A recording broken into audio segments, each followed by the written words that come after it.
J'ai été foutu à la porte 2 fois. J'ai été foutu à la porte du Monde Ouais. et j'ai été foutu à la porte de la télé.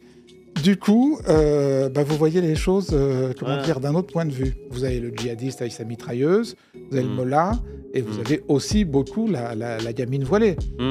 Et alors là, quand on se moque de la gamine voilée, on se moque de qui? On se moque de la religion ou on se moque d'une gamine? Ouais. Il y a eu des morts, ils ont payé le prix du sang, et on est obligé de leur reconnaître rétrospectivement le courage physique d'avoir fait ce qu'ils ont fait. Monsieur Schneiderman, peut-on rire de tout? Oui. Bonjour tout le monde, bonjour. J'espère que vous allez bien, on est de retour et c'est bon, il m'a pas posé un lapin, parce qu'on était en live juste avant. Il avait juste un léger retard. Je suis très heureux et très honoré de vous recevoir, Daniel Schneiderman. Je veux dire que ça me fait très très bizarre et je pense que là, je passe un cap parce que moi, je vous regardais à la télé, je vous ai découvert il y a un certain temps. Je pense que beaucoup, on vous a découvert à travers l'extrait de Bourdieu aussi. Voilà, et donc ça me fait vraiment bizarre de vous avoir à côté de moi et je suis très très content. Pour vous présenter très vite, pour ceux qui ne vous connaissent pas, je pense qu'il y en a très peu dans le chat, mais peut-être sur YouTube. Ouais, donc journaliste, vous êtes aussi essayiste, vous avez écrit plusieurs livres, là je vais en présenter 2, mais vous êtes aussi pour moi l'un des grands représentants de la critique média. Et qui a vraiment... Grand, j'en sais rien, mais en tout cas, oui, c'est mon job depuis un bout de temps. Ouais, pour moi, c'est vraiment vous qui avez popularisé ça, notamment avec Arrêt sur Image. Et aussi, on va en reparler dans la discussion. Ce qui va être intéressant avec vous de discuter, c'est tout le rapport à la télé et aussi le passage à Internet. Et on voit comment Arrêt sur Image s'est adapté à ça. Et si je vous reçois, c'est aussi parce que vous avez sorti ce livre. Alors, on le verra le mieux sur YouTube parce que je le mettrai en gros plan, mais c'est le charlisme raconté à ceux qui ont jadis aimé Charlie, de vous. Bonjour, c'est Toby, l'assistant personnel de Oui Oui la saucisse. Désolé d'interrompre votre programme, mais j'ai 2 questions à vous poser. Première question, aimez-vous la lecture? Deuxième question, aimez-vous cette émission? Si vous avez répondu oui à 2 reprises, bravo, ce message vous est adressé. Si vous fréquentez régulièrement des sites tels que la Fnac ou même Amazon et que les livres dont nous parlons vous intéressent, n'hésitez pas à cliquer sur les liens en description de la vidéo. Passer par ces liens vous permettra de financer l'émission de Monsieur la Saucisse et d'en produire de nouvelles encore mieux. Merci de m'avoir écouté. Vous pouvez maintenant reprendre tranquillement votre programme. Donc ils peuvent tout de suite partir là et aller sur YouTube dans une semaine, c'est ça que... Oui, parce que c'est ça qu'on est en train de leur dire. C'est ça, mais eux, non, parce que c'est encore mieux sur Twitch parce qu'ils peuvent réagir. Ah oui, c'est ça. Ils peuvent réagir, ils peuvent poser des questions. C'est vrai. On est vraiment face à eux, on ne peut pas les échapper. Ouais. Et c'est ce qu'ils aiment. Hein. Ils aiment être très intéressants, se montrer et montrer qu'ils sont gros cerveaux. En live, c'est mieux, on reste. Ouais. Voilà. Alors, on va en parler de ça parce que c'est un sujet qu'on a beaucoup discuté avec le chat, avec la Zavoie et même tout l'esprit Charlie parce que je pense qu'on est un peu comme vous. Et moi, je suis plus jeune, donc je ne suis pas né avec le bon Charlie, je dirais, entre guillemets. Le vrai. Le vrai Charlie. Mais je sais que quand j'étais ado, quand j'ai découvert... en fait, j'ai lu L'Hérital de François Cavana. Et après, je me suis intéressé à tout ça, à tout cet univers. J'ai rencontré le personnage de Professeur Choron, aussi très complexe, mais voilà, tout cet univers-là, et ça m'a fasciné, le côté anard, protestataire, vraiment l'ambiance un peu petit con, que j'ai beaucoup aimé. Et nous, en fait, je trouve que parfois on a un peu cette ambiance-là dans les Zavoie Prod, c'est vraiment l'idée de petit con, de faire rire, de troller, mais qu'en même temps, il y a un message derrière, mais qui n'est pas non plus... On a une critique envers tout ce qui est la morale, tout ça. T'es en train de dire que c'est vous les vrais héritiers. Vous êtes les vrais héritiers, les vrais héritiers du vrai Charlie. Ah, moi, ça va faire du mal à beaucoup de gens, et je pense vraiment qu'on est pas loin d'être les vrais héritiers, mais de par l'indépendance, de par plein de trucs, et même quand je vois des réunions, même les profils très divers qu'il y a. Mais on va en discuter ensemble, et on va voir qui sont aussi pour vous les héritiers, s'il y a des héritiers du charlisme. Donc voilà, on va parler de tout ça. Et vous m'avez aussi envoyé cette semaine, vous m'avez recommandé de lire aussi celui-là, 5 têtes coupées, massacres coloniaux, enquête sur la fabrication de l'oubli, aux éditions du Seuil. Là aussi, c'était aux éditions du Seuil. Là, c'est sûr, en fait, vous avez découvert une photo à une exposition. Elle est choquante, cette photo. C'est 5 têtes coupées disposées devant un Africain qui était aussi tirailleur, c'est ça, il me semble? Oui, qui était un supplétif de l'armée française. Et elle est intéressante parce que c'est la première photo des Je sais pas si je peux la montrer. On verra si on pourra la montrer en... Elle est... Oui, elle est... Ouais, ça va être trop petit. J'imagine, Milan, ça va être trop petit. Je te fais... il vaut peut-être mieux qu'on la voie de loin. Ouais, c'est ça. Il vaut parce qu'en peut-être fait, il y a vraiment mieux qu'on la voie de loin. Et c'est la première photo des atrocités de la conquête coloniale française en Afrique, à la fin du 19e. Et moi, j'ai tout découvert. Et j'ai découvert notamment que c'était un épisode de l'histoire française qui est absolument occulté. Déjà, l'histoire de la colonisation est occultée. Même la guerre d'Algérie, on commence un peu quand même. Mais alors, l'histoire des conquêtes coloniales, voilà. Et c'est ce que je vous disais aussi en off, c'est même dans le... Je veux dire, il faut faire aussi l'autocritique, parce que moi, je suis aussi militant dans les milieux décoloniaux antiracistes. Ça fait aussi parfois partie des angles morts, des zones d'ombre. On va beaucoup travailler sur l'Algérie, aussi beaucoup sur la Palestine, et moins Mais comment vous expliquez ça ? Je pense que c'est assez complexe. Je pense que c'est aussi lié à l'histoire de l'immigration. Et moi, j'imagine que comme l'immigration maghrébine est arrivée plus tôt, a peut-être eu plus l'occasion rapidement de s'organiser et d'influer sur le champ politique. Et donc, ça a été plus tardif pour les autres. Franchement, c'est vrai qu'il faut avoir un... c'est un peu... Parce que moi, je suis aussi sur Parole d'honneur et tout. Et c'est aussi la critique qu'on a, c'est de dire, bon, c'est vrai qu'on est en majorité des arabo-maghrébins, musulmans. Et... Moi, quand le bouquin est sorti... Alors, après, on parlera du dernier.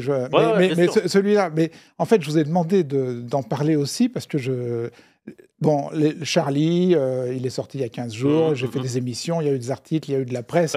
Non, mais c'est un sujet qui fait tilt. Celui d'avant, les 5 têtes coupées, mais rien. Les bonnes feuilles dans Afrique 21, évidemment, des médias comme ça, mais sinon, rien du tout. C'est-à-dire qu'en fait, le livre est tombé dans le même trou noir que le trou noir qui décrit, qui est le trou noir de la conquête du Tchad, du Niger, dans les années 90. Et je me disais, bon, alors les médias mainstream, je savais très bien qu'il j'aurais rien dans les médias mainstream, mais je me disais quand même, la mouvance décoloniale, ça va peut-être les intéresser un tout petit peu. Et voilà. Mais je pense qu'on n'a même pas été au courant, c'est ça le... Je l'ai envoyé à Rokhaya Diallo. J'ai envoyé le livre à... Voilà. D'accord.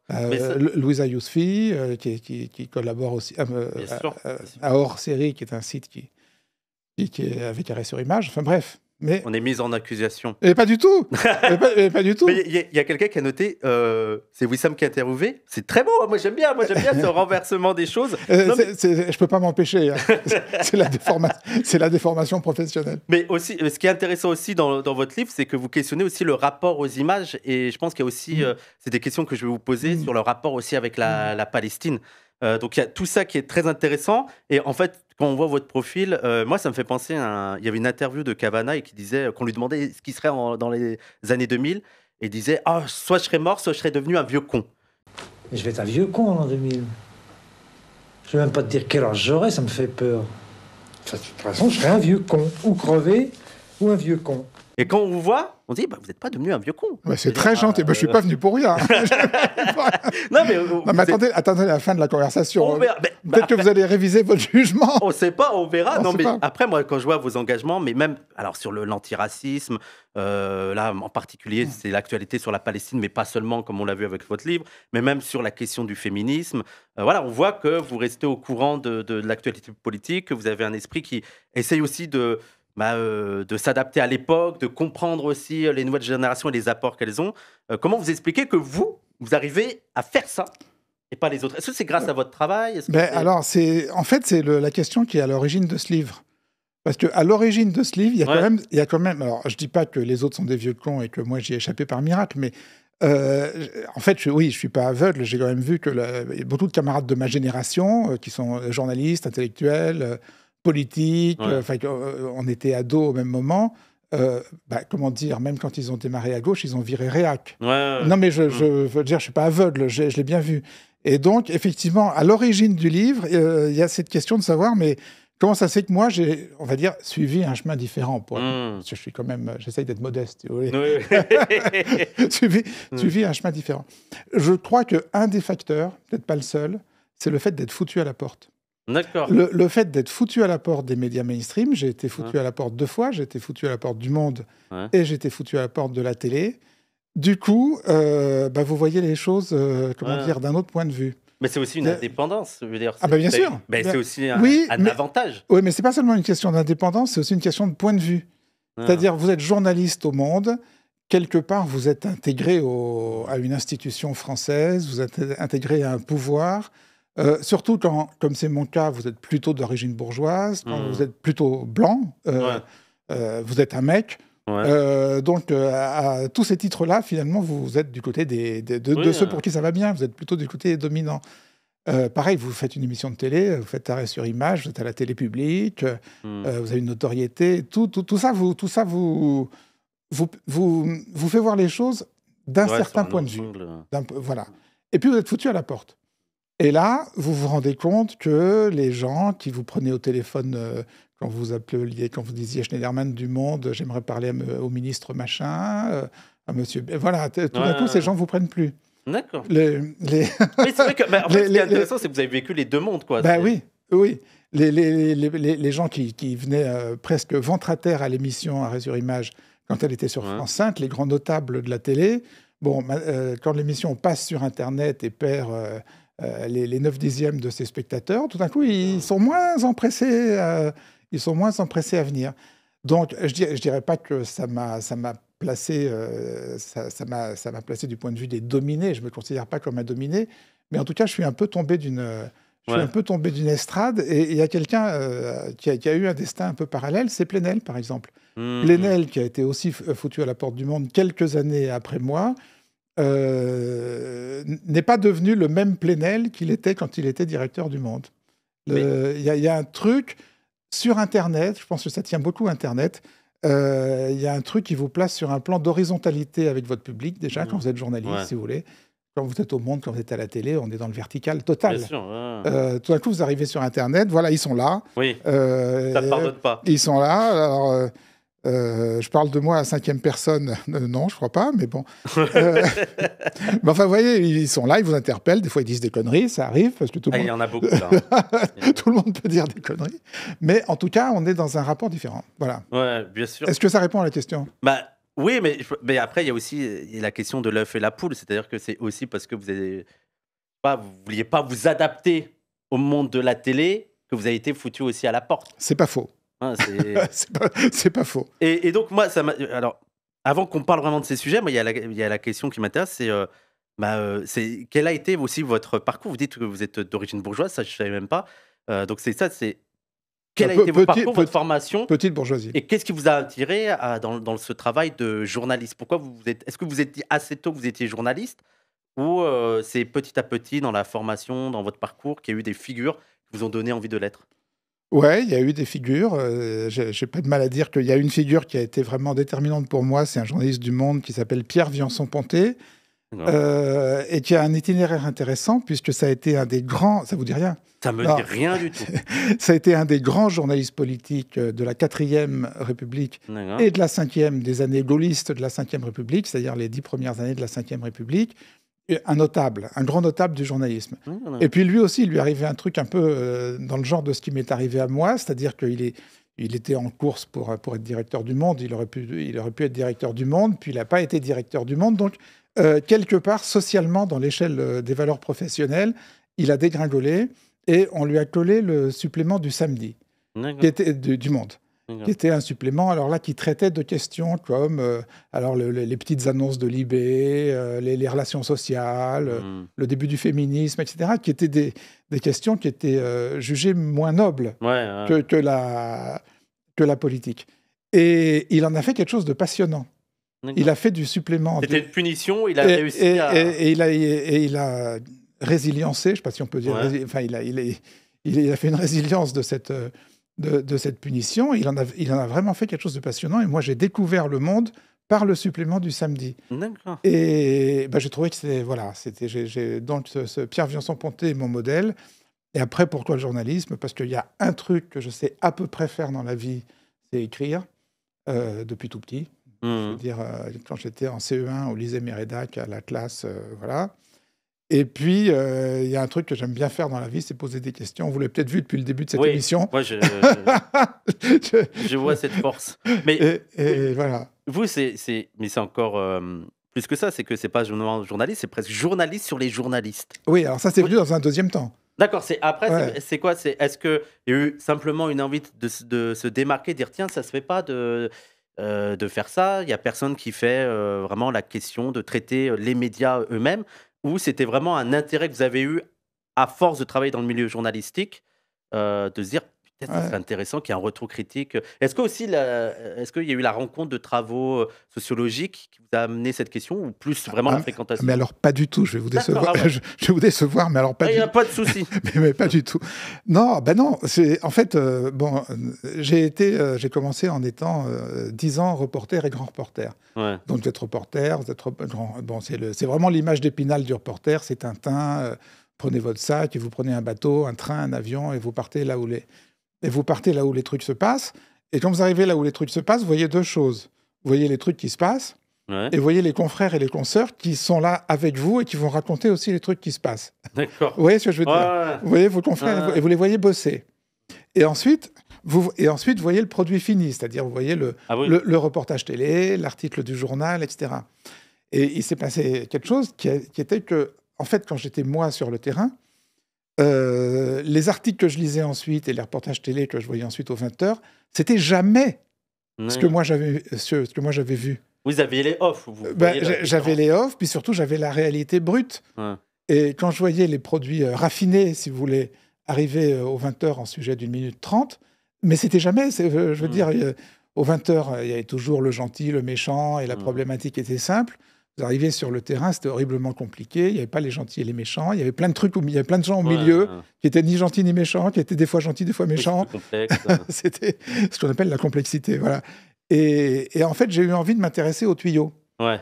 Qu'est-ce qui se passe dans ce tuyau qui transforme la réalité brute en produit standard? C'est comme ça que j'ai fait du journalisme sur le journalisme. Mais les autres journalistes, ils avaient aussi ce constat que c'était pas pareil entre ce qu'ils faisaient et le produit brut, où il y en avait peu qui faisaient cette analyse, Mais il y en ce avait constat. Et comment ça se fait qu'il y en avait qui faisaient ce constat alors, il y en avait qui le voyaient pas du tout.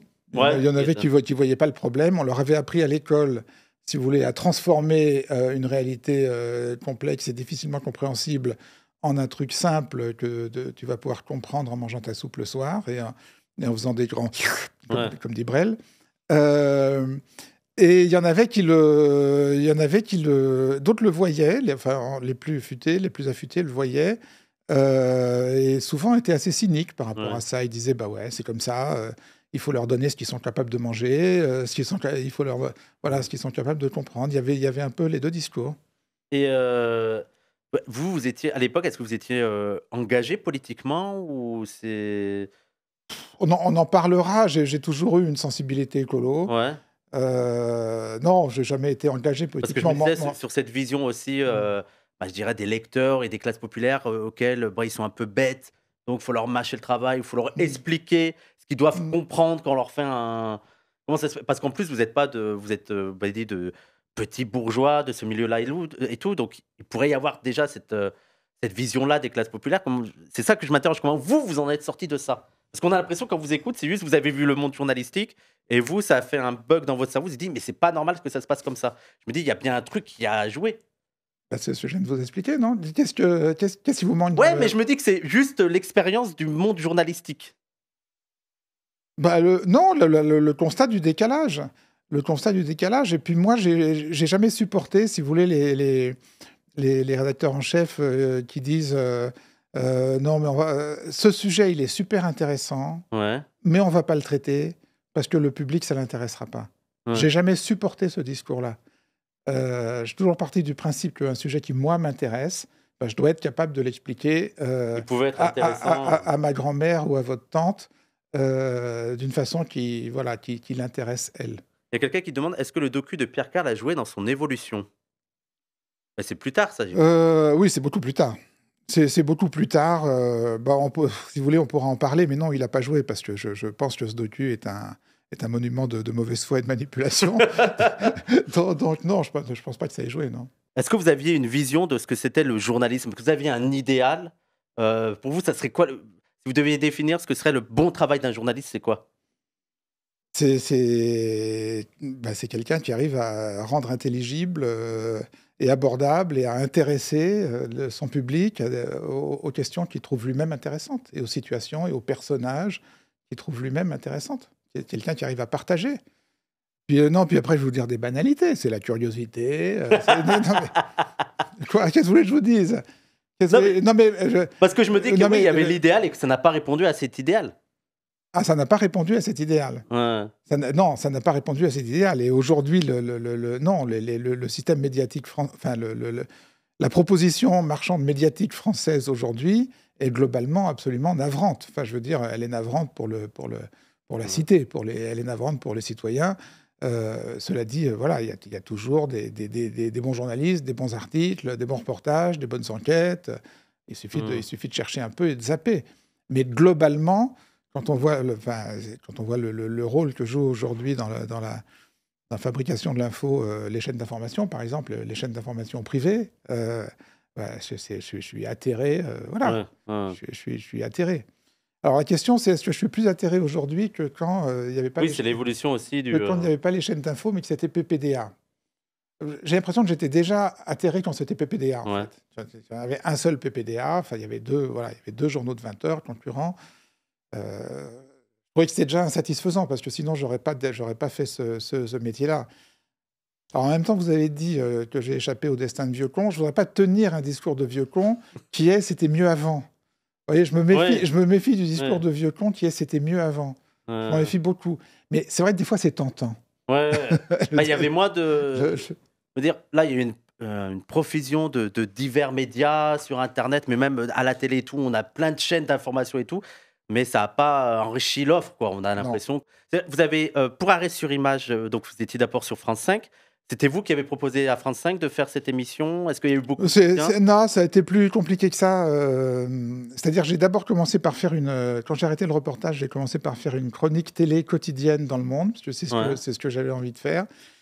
Mais à la différence de tous les autres papiers sur la télé, c'était un après-coup. C'est-à-dire, je regardais la télé le soir et j'écrivais le papier dans la nuit et c'était dans le journal du lendemain. Je racontais ce que j'avais vu. Et c'était surtout sur le direct. Et puis, elle a commencé à être un peu lue, cette chronique, puisque c'était la première du genre. Et j'ai commencé à répondre à des interviews. Et dans les interviews, je répétais comme un malade. En fait, ce qu'il faudrait faire, ce serait une émission de télé à la télé qui critiquerait la télé. C'est ça qu'il faudrait faire. Et quand France 5 s'est lancé en 1994, chaîne du savoir et de la connaissance au début, on était juste après la guerre du Golfe. On était après Timișoara, la révolution roumaine et la manipulation des images de charniers qui n'étaient pas des vrais charniers, qui étaient des charniers de fac de médecine, etc. Donc on était à un moment où est née vraiment la conviction chez beaucoup de gens que c'est pas parce que on le voyait sur les images que c'était vrai. Oui, il apparaît une critique de ce qu'on voit à la télé, de questionner ce qu'on voit à la télé, qu'on nous donne à voir. Avant, on pensait qu'une image, c'était évident. Vous voyez une image, vous dites, bah ouais, ça s'est vraiment passé puisqu'il y a l'image. Et puis, c'est le moment où on a commencé à se dire, oui, mais cette image, voilà, le cadrage, les retouches, qu'est-ce qu'il y a hors cadre, il faudrait le voir, etc. Donc, esprit critique par rapport aux images. Ça me rappelle l'interview montée de PPDA, non? C'est ça qui, oui, voilà. C'était avec Castro. Oui, Castro. Voilà. Toujours le même Pierre Carl, d'ailleurs. Voilà. Mais ça, c'était intéressant. Il a fait aussi des choses intéressantes dans sa vie. Ils ont dit qu'il y a des balles sur Carl. Faudra expliquer, mais on verra après. Oui, si vous voulez. Qu'est-ce que je veux dire? Et bon, la 5e s'est créée à ce moment-là. Bon, et moi, je faisais ce boulot-là au Monde, et donc ils m'ont demandé est-ce que ça vous intéresse de le faire? Enfin, ils ont demandé à plein de gens, et je crois qu'ils ont essuyé beaucoup de refus. Parce que soit les gens trouvaient ça ultra casse-gueule, ça me fâchait avec tout le métier, je vais être tricard après, je pourrais plus rien faire dans la profession. Soit ils ne voyaient pas comment faire, soit ils ne comprenaient pas ce qui est de ce... Voilà. Et moi, comme j'aime bien les entreprises un peu impossibles, j'ai dit oui, et ça a commencé comme ça. Et comment ça se fait qu'ils vous ont voulu arrêter? Et est-ce que vous pensiez déjà, vous, avec l'arrivée d'Internet, à vous dire, on a l'alternative d'Internet? Oui, alors j'y pensais déjà. Et je vais vous dire franchement, je pense que la vraie question, c'est pas pourquoi ils ont voulu arrêter. La vraie question, c'est comment ça se fait que ça a duré si longtemps. Parce que moi, ça me paraît logique que que le pouvoir de la télévision Et très vite eu envie d'arrêter cette expérience d'arrêt sur image qu'une partie du pouvoir de la télé n'a jamais supporté, en fait. Et moi, on en a parlé juste avant, moi, il y a l'émission qui a beaucoup marqué les gens, c'est l'émission avec Pierre Bourdieu. Moi, j'aimerais bien avoir votre retour, après, des années, d'écart et en fait, en regardant l'émission, j'ai l'impression que, pour moi, c'est presque un discours impossible. C'est-à-dire que j'ai un peu l'impression que ce que veut Bourdieu ne peut pas se réaliser à la télé et donc ça va être 2 entités qui vont discuter, mais qui vont jamais être d'accord. Alors moi, je serais davantage du côté de Bourdieu, mais je comprends aussi que pour la télé, bah, on peut pas avoir un discours, on peut pas avoir Bourdieu qui vient comme il a fait, le discours d'1 heure sur la télé et qu'il faut faire le deuil que parfois, bon, bah, sur la télé, ça va être de la vulgarisation et c'est pas grave et que si on va aller plus en profondeur, bah, on va avoir d'autres sources et peut-être d'ailleurs qu'internet a aussi un petit peu changé ça, où les gens ont pris plus l'habitude d'avoir des longues, vidéos et tout. Totalement, Mais j'ai l'impression que dans les totalement, années 90, totalement. télé, c'est impossible. Oui, c'était impossible à l'époque, ça n'existait pas. Non, mais c'est quoi l'histoire Bourdieu?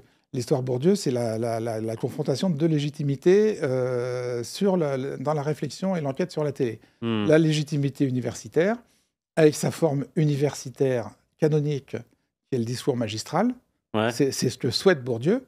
Oui. Et c'est ce qui fait, quand il est en liberté, il revient au cours du Collège de France, et la légitimité journalistique, qui est de questionner tous les pouvoirs, et y compris le pouvoir intellectuel. Mmh. Le fond du débat avec Bourdieu à l'époque, c'est que moi, j'estime que le journaliste est légitime à questionner le pouvoir intellectuel, alors éventuellement avec bienveillance, Mmh. mais à le questionner dans ses impasses, dans ses contradictions. Mmh.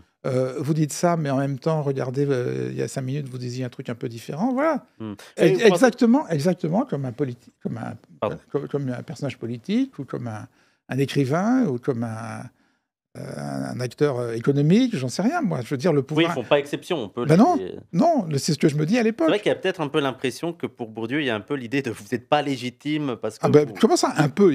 Non, mais vous rigolez. Il y a totalement l'impression que le journaliste est là pour brancher le micro au début et le laisser parler. et dire merci monsieur à la fin. C'était très intéressant. Oui. Donc ça s'était mal Mais- passé avec Pierre Bourdieu Ah, mais sur le après plateau, pas du tout. Non, sur le plateau, on a vu. Sur mais- le plateau, ça se passe très bien. Ouais. Sur le plateau, ça se passe très bien.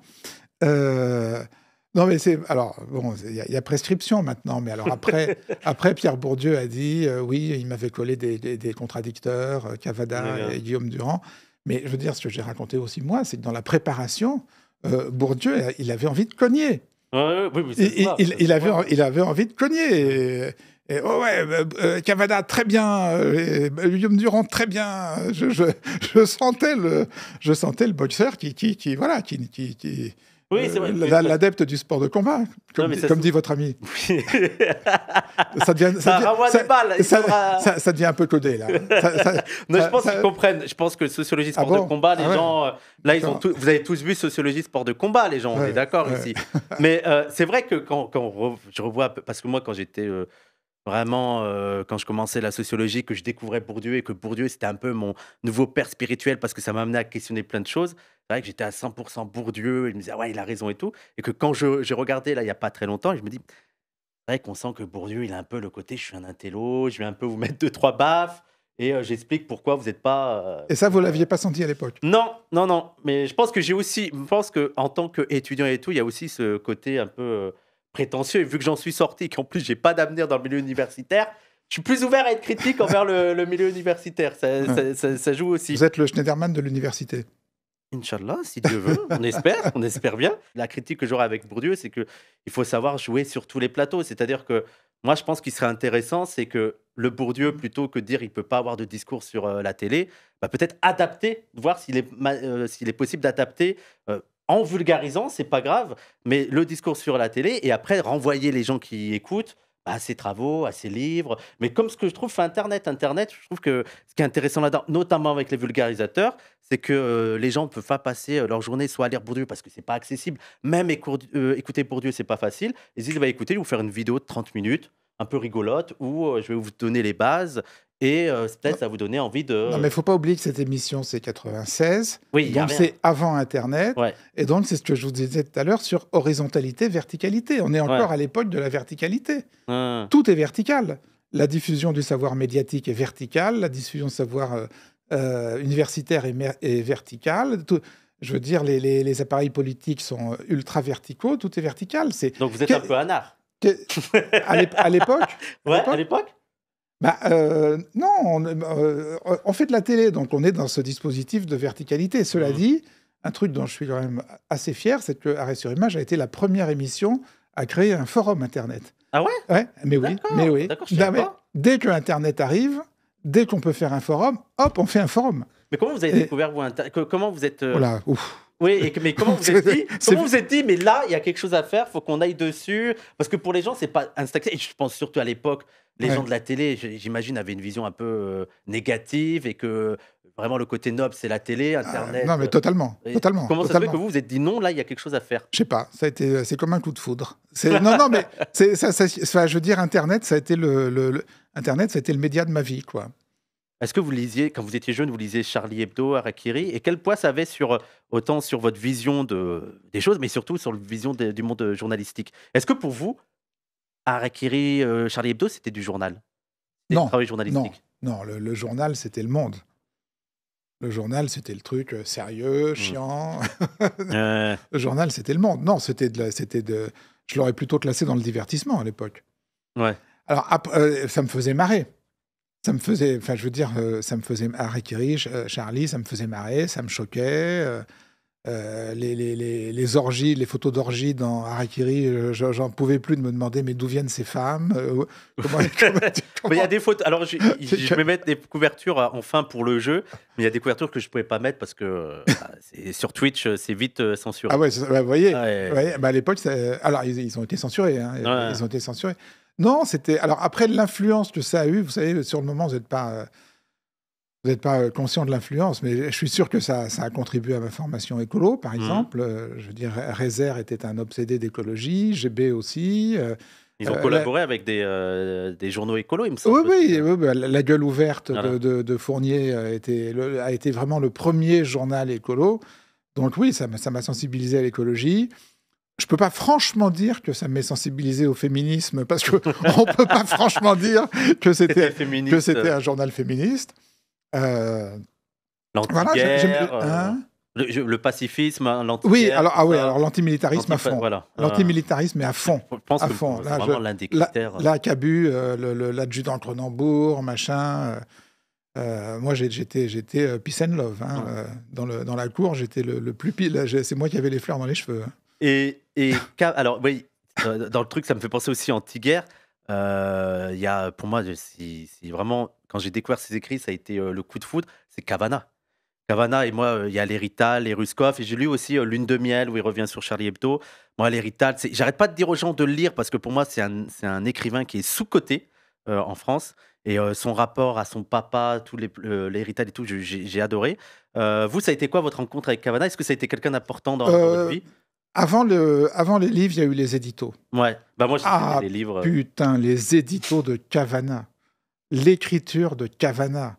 La manière de Cavana de prendre son lecteur par le col comme ça et de lui dire mais tu vas m'écouter et tu vas arrêter tes conneries et tu vas m'écouter 2 minutes. Non, c'est vraiment un de mes grands modèles de style, dans le style. Ouais. C'est fabuleux. Et pour moi, c'est vraiment alors je dirais, j'invente ça, mais une sorte de nihilisme humaniste, c'est-à-dire que j'ai l'impression que les gars, on est de la merde. Pourquoi on fait ça? Il y a vraiment cette, il n'y a pas de Dieu, il n'y a pas de. On pourrait au moins en profiter et vous casser la tête pour tout et n'importe quoi. Ouais, il croit à rien en fait. Ouais. Cavana, il croit à rien. D'ailleurs, je raconte dans le livre, il y a un débat intéressant entre Cavana et Fournier. Fournier, c'est celui qui va fonder la Gueule ouverte. Donc, lui, il est écolo à fond, il va aux manifs antinucléaires, il est à fond dans le truc. Il essaye obsessionnellement de placer des papiers dans Charlie, de placer des papiers à Cavana, des papiers sur l'écologie. Et Cavana, une fois sur deux, les lui renvoie dans la figure en disant « Mais écoute, arrête, de toute façon, Enfin, ils sont tous... Enfin, je veux dire... Ouais. Bon, non, mais les deux fondateurs, c'est-à-dire Cavana et Avec Choron... 2 styles différents. Avec deux styles très différents. Je veux dire, Cavana, il croit à rien. Et Choron, à l'origine, c'est un facho. Oui. C'est un Oui, il a facho. contribué il a écrit, il me semble, des articles. Non, oui, puis surtout, il a fait l'Indochine. Oui. Il a fait l'Indochine. Je repense au passage chez Polak. Oui. Ouais. Mais il a fait des saloperies en Indochine, il le sait, il l'assume. Quand il est bourré, il le raconte. Voilà. Mais il a un retour critique sur ça. C'était pas sur Polak que je pensais, c'était quand il était venu en tenue militaire. Et d'ailleurs, il y avait Retailleau, je crois que c'est à Ciel-Montmardi. Ah oui? Oui, il était venu en tenue militaire parce qu'il parlait de l'armée. Il était à côté d'un général. Je vous l'avais montré l'extrait il n'y a pas très longtemps, les gens. Et il était venu en tenue militaire parce qu'il disait qu'il faut parler des choses qu'on connaît. Et donc, il disait notamment qu'on n'a pas à faire de monument aux morts pour les soldats parce qu'ils sont morts pour ça et puis c'est tout. Donc, dans un style très provoque. La guerre doit être faite par des gens de métier. Par des professionnels. Et ça rassure tout le monde de savoir que le gars qui va te flinguer connaît son métier. L'avantage de l'armée de métier aussi, c'est qu'on n'a plus à s'emmerder avec des monuments aux morts, avec des cérémonies à la con. Ah, du respect, attention. C'est parce que... c'est sûr, non, on attend deux armées de métier. Je dis qu'à partir du moment où le gars, c'est son métier, d'aller mourir pour sa patrie, eh bien, quand il crève, c'est comme si le boulanger tombe dans son pétrin ou le charcutier dans sa machine à hacher la bidoche. Tu comprends? Quand vous pensez que Choron et Cabu ont bossé ensemble, oui, toutes les semaines, oui. pendant des années. Mais je pense que la différence aussi avec la génération de maintenant, c'est que Cabu, Cavana, c'est des générations qui ont connu la guerre. Qu'on a peut-être moins là et qui pas fait Cabu, peut-être pas Cabu, pas Cabu, oui, mais Cavana, oui, Cavana, Choron, oui, et où t'as vraiment on a vraiment l'anti-guerre qui est là-dedans. Et j'ai l'impression qu'il y a moins le discours antimilitariste aujourd'hui, notamment chez Charlie Hebdo, peut-être du fait notamment qu'ils n'ont pas connu le traumatisme de la guerre. C'est tellement vrai. Mais bon, ça veut pas dire qu'il faut on va pas en venir il faudrait une bonne guerre pour revenir. C'est le titre d'un bouquin de Cabu, ça. Il lui faudrait une bonne guerre. Non, mais c'est vrai. Vous avez... je l'ai pas connu, heureusement. Vous non plus. C'est vrai que les gens... On a lu des gens qui l'ont connu. On a connu des gens qui l'ont connu. Moi, j'ai connu des gens qui l'ont connu. Et voilà. Et c'est juste intransmissible. Juste avant qu'on aborde le gros sujet Charlie Hebdo, j'aurais une dernière question autour de la critique média et tout. C'est sur l'évolution du champ médiatique. Et quand on a passé 30-40 ans à faire de la critique média, est-ce qu'il n'y a pas... Tutoyez-vous, merde. Moi, je ne peux pas vous tutoyer, c'est pas possible. Automatiquement, je ne pourrais pas le faire. Vous, si vous voulez, vous pouvez me tutoyer. C'est d'accord. Il n'y a pas de souci. Mais je serais incapable de le faire. Et en plus, si je le fais, ma maman, elle me met une tarte. Donc, oui. Voilà. Oui. Ah oui. Bon, il faudrait éviter d'en arriver là. Oui, donc, est-ce qu'il n'y a pas un moment où on a envie de baisser les bras, on est un peu pessimiste et on a envie de s'arracher les cheveux, de voir que vous faites de la critique média et on voit que ça dérive de plus en plus à droite, voire à l'extrême droite. Si, c'est pas joyeux. Après, j'ai jamais conçu mon boulot en me disant je m'adresse aux journalistes, je m'adresse aux médias. Moi, je m'adresse au public. J'ai fait Arrêt sur Image pour le public, pour les téléspectateurs, pour les lecteurs, pour leur dire voilà ce qu'on vous propose. Je pense, c'est peut-être mon côté pessimiste, Cavana et tout, je pense que ça changera jamais. Oui. Voire même que ça sera de pire en pire, ou en tout cas que ça changera jamais. Enfin, je veux dire, tant que de toute façon, les médias seront aux mains des milliardaires ou d'une manière ou d'une autre dans les mains de l'État, ça risque pas de changer. Mais en revanche, ce qu'on peut essayer de faire, c'est de vous apprendre, vous, à regarder ça autrement, à le regarder d'une manière plus critique, à questionner, etc. Et je veux dire, oui, par rapport à quand on a commencé, non, ça n'a pas changé du tout. Et sur le public, c'est ce qu'on disait. Sur le public, le jeune public, par exemple. Non, mais moi, la génération qui a vraiment regardé Arrêt sur Image aujourd'hui, ils ont 30-40 ans, et c'est des gens qui régulièrement m'arrêtent dans le train ou dans la rue en me disant merci. Voilà, merci, grâce à vous. Voilà. Bon, ça va, c'est ma récompense, quoi. Non mais. Oui, et après, il y a aussi. Peut-être ce qui a changé, c'est aussi toutes les productions sur Internet qui reviennent sur ça. J'ai l'impression que ça... là, vous disiez, voilà, à la télé, on va essayer de s'intéresser au public. Là, j'ai l'impression qu'avec Internet, ça a permis au public de lui-même faire des critiques et lui-même Oui, apporter oui. un... Bah, alors, avec Ça a été les... une démocratisation, alors autant pour le bien que le mal, parce que ça a aussi permis de démocratiser à l'extrême droite. Voilà. Bah, bien sûr, bien sûr.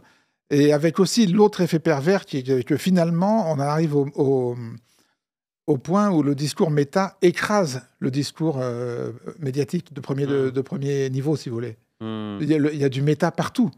Il y a des émissions soi-disant méta, il y en a partout maintenant sur les chaînes de télé.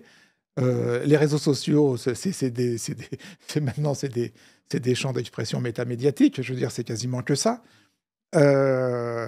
Donc, quelque part, le réel, j'ai envie de dire, le réel recule encore, quoi. On s'éloigne encore du réel et du premier niveau. Oui. Oui, il y a des journalistes qui se fondent sur des tweets, par exemple. Ils vont pas faire un travail Il y d'enquête. a des journaux qui se fondent sur des tweets, oui.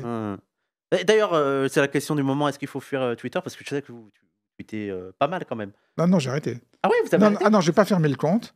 Parce que professionnellement, j'en ai besoin. Parce que Ouais. je veux dire, j'ai besoin de voir toutes les vidéos dont je vais faire mon matériau. Mais par contre, je ne suis quasiment plus sur Twitter et je me suis transféré sur Blue Sky. Là, mon moyen d'expression sur les réseaux sociaux, c'est Blue Sky depuis le début janvier, quoi. D'accord, ok, je savais pas. Bah, oui, là aussi. Mais vous n'êtes pas sur Blue Sky, vous? Non, je suis pas sur Blue Sky. Mais vous êtes où? Je suis Nulle part? sur Twitter. Ah bah alors là, on va parler, c'est intéressant. Vous êtes resté sur Twitter? Je suis resté sur Twitter, ouais. Mais pourquoi? Parce que déjà, ça m'ennuie de devoir refaire un autre compte, premièrement. Oh l'autre, non mais alors le militant, quoi. Et deuxièmement, je me dis, ça me fait chier de leur laisser Twitter. Ah, ça, me fait chier de laisser. c'est Sachant que- une raison plus honorable. Sachant que je pense, et le public pourra en témoigner, que je suis pas du tout épargné par l'extrême droite. C'est-à-dire que Ouais, à bah chacun de mes tweets, d'un coup, j'ai tweeté un truc sur une gaufre, j'ai posté une photo d'une gaufre, on est revenu me traiter d'islamiste et de Mohamed et de tout ça. Ouais. Mais je sais pas, mais moi, je suis motivé par le seum, par les nerfs, et je suis en mode non, je vais pas vous le laisser.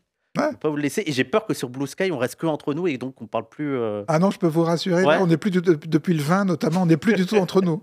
Ça y est, ils sont arrivés. Hein. Ils sont arrivés, ils sont là. D'accord. Non mais ils sont arrivés, ils sont là, mais au moins le match n'est plus arrangé pour eux. Parce que sur D'accord. Twitter, le match est quand même arrangé pour eux. C'est vrai. Donc Le- c'est vrai que peut-être que si on se déplace tous là-bas, ils vont aller là-bas et donc ça fera plus. Je vais y réfléchir. Ouais. Mais c'est aussi, j'ai galéré pour avoir 33 000 abonnés. Donc faudrait que Ouais, je recommence alors- à zéro. Sur Blue Sky, vous en avez moins. Ouais. Moi, sur Twitter, j'en avais 90 000. Ouais. Sur Blue Sky, j'ai démarré à 2000, 3000. Là, j'en suis à 15 000. Non, mais attendez, vous en avez moins, mais ils sont meilleurs. C'est ce- la qualité. C'est la qualité. Ce sont des meilleurs abonnés. C'est des abonnés motivés, intéressants, qui argumentent. D'accord. Pas tous, hein, mais Oui. je veux dire, le taux d'abonnés intéressants par rapport au total des... Ouais, d'accord. Non, est vraiment... voilà. Ouais, il y a de meilleurs échanges. C'est vrai que Ouais, moi, je suis c'est- 33 000 abonnés, mais sans blague, je dois avoir minimum 5 000, 6 000 abonnés qui sont des fachos. Ouais, mais voilà. Qui s'abonnent pour. Non. Je sais pas pourquoi. Eh ben, écoutez, on va maintenant parler du livre, Oui, Le Charlisme. Donc là, vous revenez. C'est très intéressant parce que, comme je l'ai dit, vous étiez un fan de Charlie Hebdo, de Harakiri, la première version. Et aussi, on le voit dans le livre, vous avez, alors comme tout, c'était profondément bouleversé par ce qui s'est passé en 2015. par le massacre. Le massacre le 7 janvier. Du 7 janvier. Du 7 janvier. Et c'est là où vous avez un retour critique. Vous avez participé notamment aux marches qui avaient organisées, où il y avait François Hollande et toute. J'en ai fait une, oui, à cette marche-là. La fameuse marche Ouais. du 11 janvier. Oui. Et même, il me semble que vous le dites au départ, vous aviez des propos que vous regrettez un petit peu sur des ennemis. Je crois que vous aviez dit ça. Oui, mais alors faut voir. Enfin, je veux dire. Mais c'est pour ça, Non, mais juste faut voir. Oui. Cabu et Volinsky, quoi. Bah, bien sûr. Non, mais. Non, mais Je sais. ils ont descendu Cabu et Volinsky. Ouais. Ils ont descendu. Non, mais c'est normal qu'au départ, je veux dire, voilà, l'émotion est présente. Ils m'ont descendu. Ouais. C'est contre moi le 7 janvier. Ben, je pense. C'est- Alors, moi, je sais qu'à cette période-là, j'étais déjà très critique de Charlie Hebdo, et donc j'étais pas. Moi, De j'étais celui pas- que vous aviez connu. Oui, voilà, de celui que j'ai connu. Et donc, pour moi, ça a toujours été ça, Charlie Hebdo. Et Mm. pour les anciens, pour moi, ils étaient déjà morts dans ma tête. J'avais presque oublié à l'époque, il y avait encore Cabu ou Volinsky là-dedans. Tout le monde l'avait oublié. d'ailleurs. Oui, et c'est vrai aussi que la différence entre vous et moi, c'est que ça fait pas partie de ma jeunesse. Je veux dire, j'ai pas grandi avec ça, donc j'ai pas l'impression qu'on m'a enlevé une part. Et donc oui, mais c'est ça aussi qui est intéressant là-dedans. C'est les premières réactions dès le départ qui sont normales, compréhensibles, parce que c'est une part de votre histoire, de votre identité sur laquelle vous êtes construit. Et ce qui est aussi intéressant, c'est de voir après la réflexion qu'il y a ensuite, non pas tant sur cette émotion, mais sur la récupération politique qui a été faite. Est-ce que c'est pour ça, vous, l'objectif du livre, c'est aussi de parler de cette récupération? L'objectif du livre, je vous l'ai dit, c'est d'essayer de comprendre d'une manière générale comment des gens qui commencent à gauche finissent réac, quoi. Ouais. Comment des gens qui commencent antimilitaires, des gens ou un journal par exemple, comment un journal qui commence antimilitariste finit Fanamili, comme un journal qui commence écolo finit. Alors, ce serait injuste de dire ça de Charlie aujourd'hui, parce que Charlie aujourd'hui s'intéresse à l'écologie. Hein. Ouais. Il y a des pages sur l'écologie dans Charlie, il y a Fabrice Nicolino, voilà, il y a une sensibilité écologique dans Charlie. Mais moi, je ne parle pas de Charlie dans le bouquin. Je parle du charlisme. Voilà. Le Et c'est quoi pour vous le charlisme? Le charlisme, c'est la manière dont le discours je suis Charlie, l'esprit Charlie, sous-entendu, on a le droit de tout dire, liberté d'expression totale, etc., le droit de blasphémer, le droit d'offenser, tout ce que vous voulez, c'est en 10 ans transformé dans son contraire, c'est-à-dire une espèce de collection d'interdits. Interdit de dire ça, interdit de dire ça, interdit de dire ça, interdit de faire la blague de Guillaume Meurice, sinon t'es viré de France Inter. Voilà. Mais c'est ça que je trouve intéressant dans votre livre, c'est que, alors, moi je trouve parfois il y a des gens qui fantasment un peu le harakiri ou le Charlie de l'époque en faisant un truc d'extrême gauche qui ne ferait que se rire des puissants, alors que non, c'est plus complexe. Ils se sont moqués aussi des beaufs, ils se sont moqués aussi parfois des femmes. Il y a eu des trucs un peu beaucoup sexistes et tout, mais peut-être ce qui fait la différence profonde entre les deux, ce serait peut-être que déjà il y a l'empathie qu'il y avait quand même pour les dominés dans Harakiri ou Charlie Hebdo, mais aussi j'ai l'impression qu'il y avait presque une absence de morale. C'est-à-dire on se moque de tout le monde, on est tous des cons, le journal bête et méchant, tout le monde revendique l'intelligence et la gentillesse, nous on va être bête et méchant, alors que maintenant on a l'impression que non, ils veulent incarner la morale, et même pire, ils veulent incarner la civilisation et la rationalité et le progrès et... Je crois que ce serait faux de dire le vrai Charlie des années 70, c'était un humour contre les dominants, et le charlisme, aujourd'hui, Sophia Aram et compagnie, est devenu un humour au service des dominants. Alors, je pense que c'est vrai pour aujourd'hui. Ouais. Je pense que l'humour de Sophia Aram est un humour qui est au service des dominants, et c'est un humour qui écrase les dominés.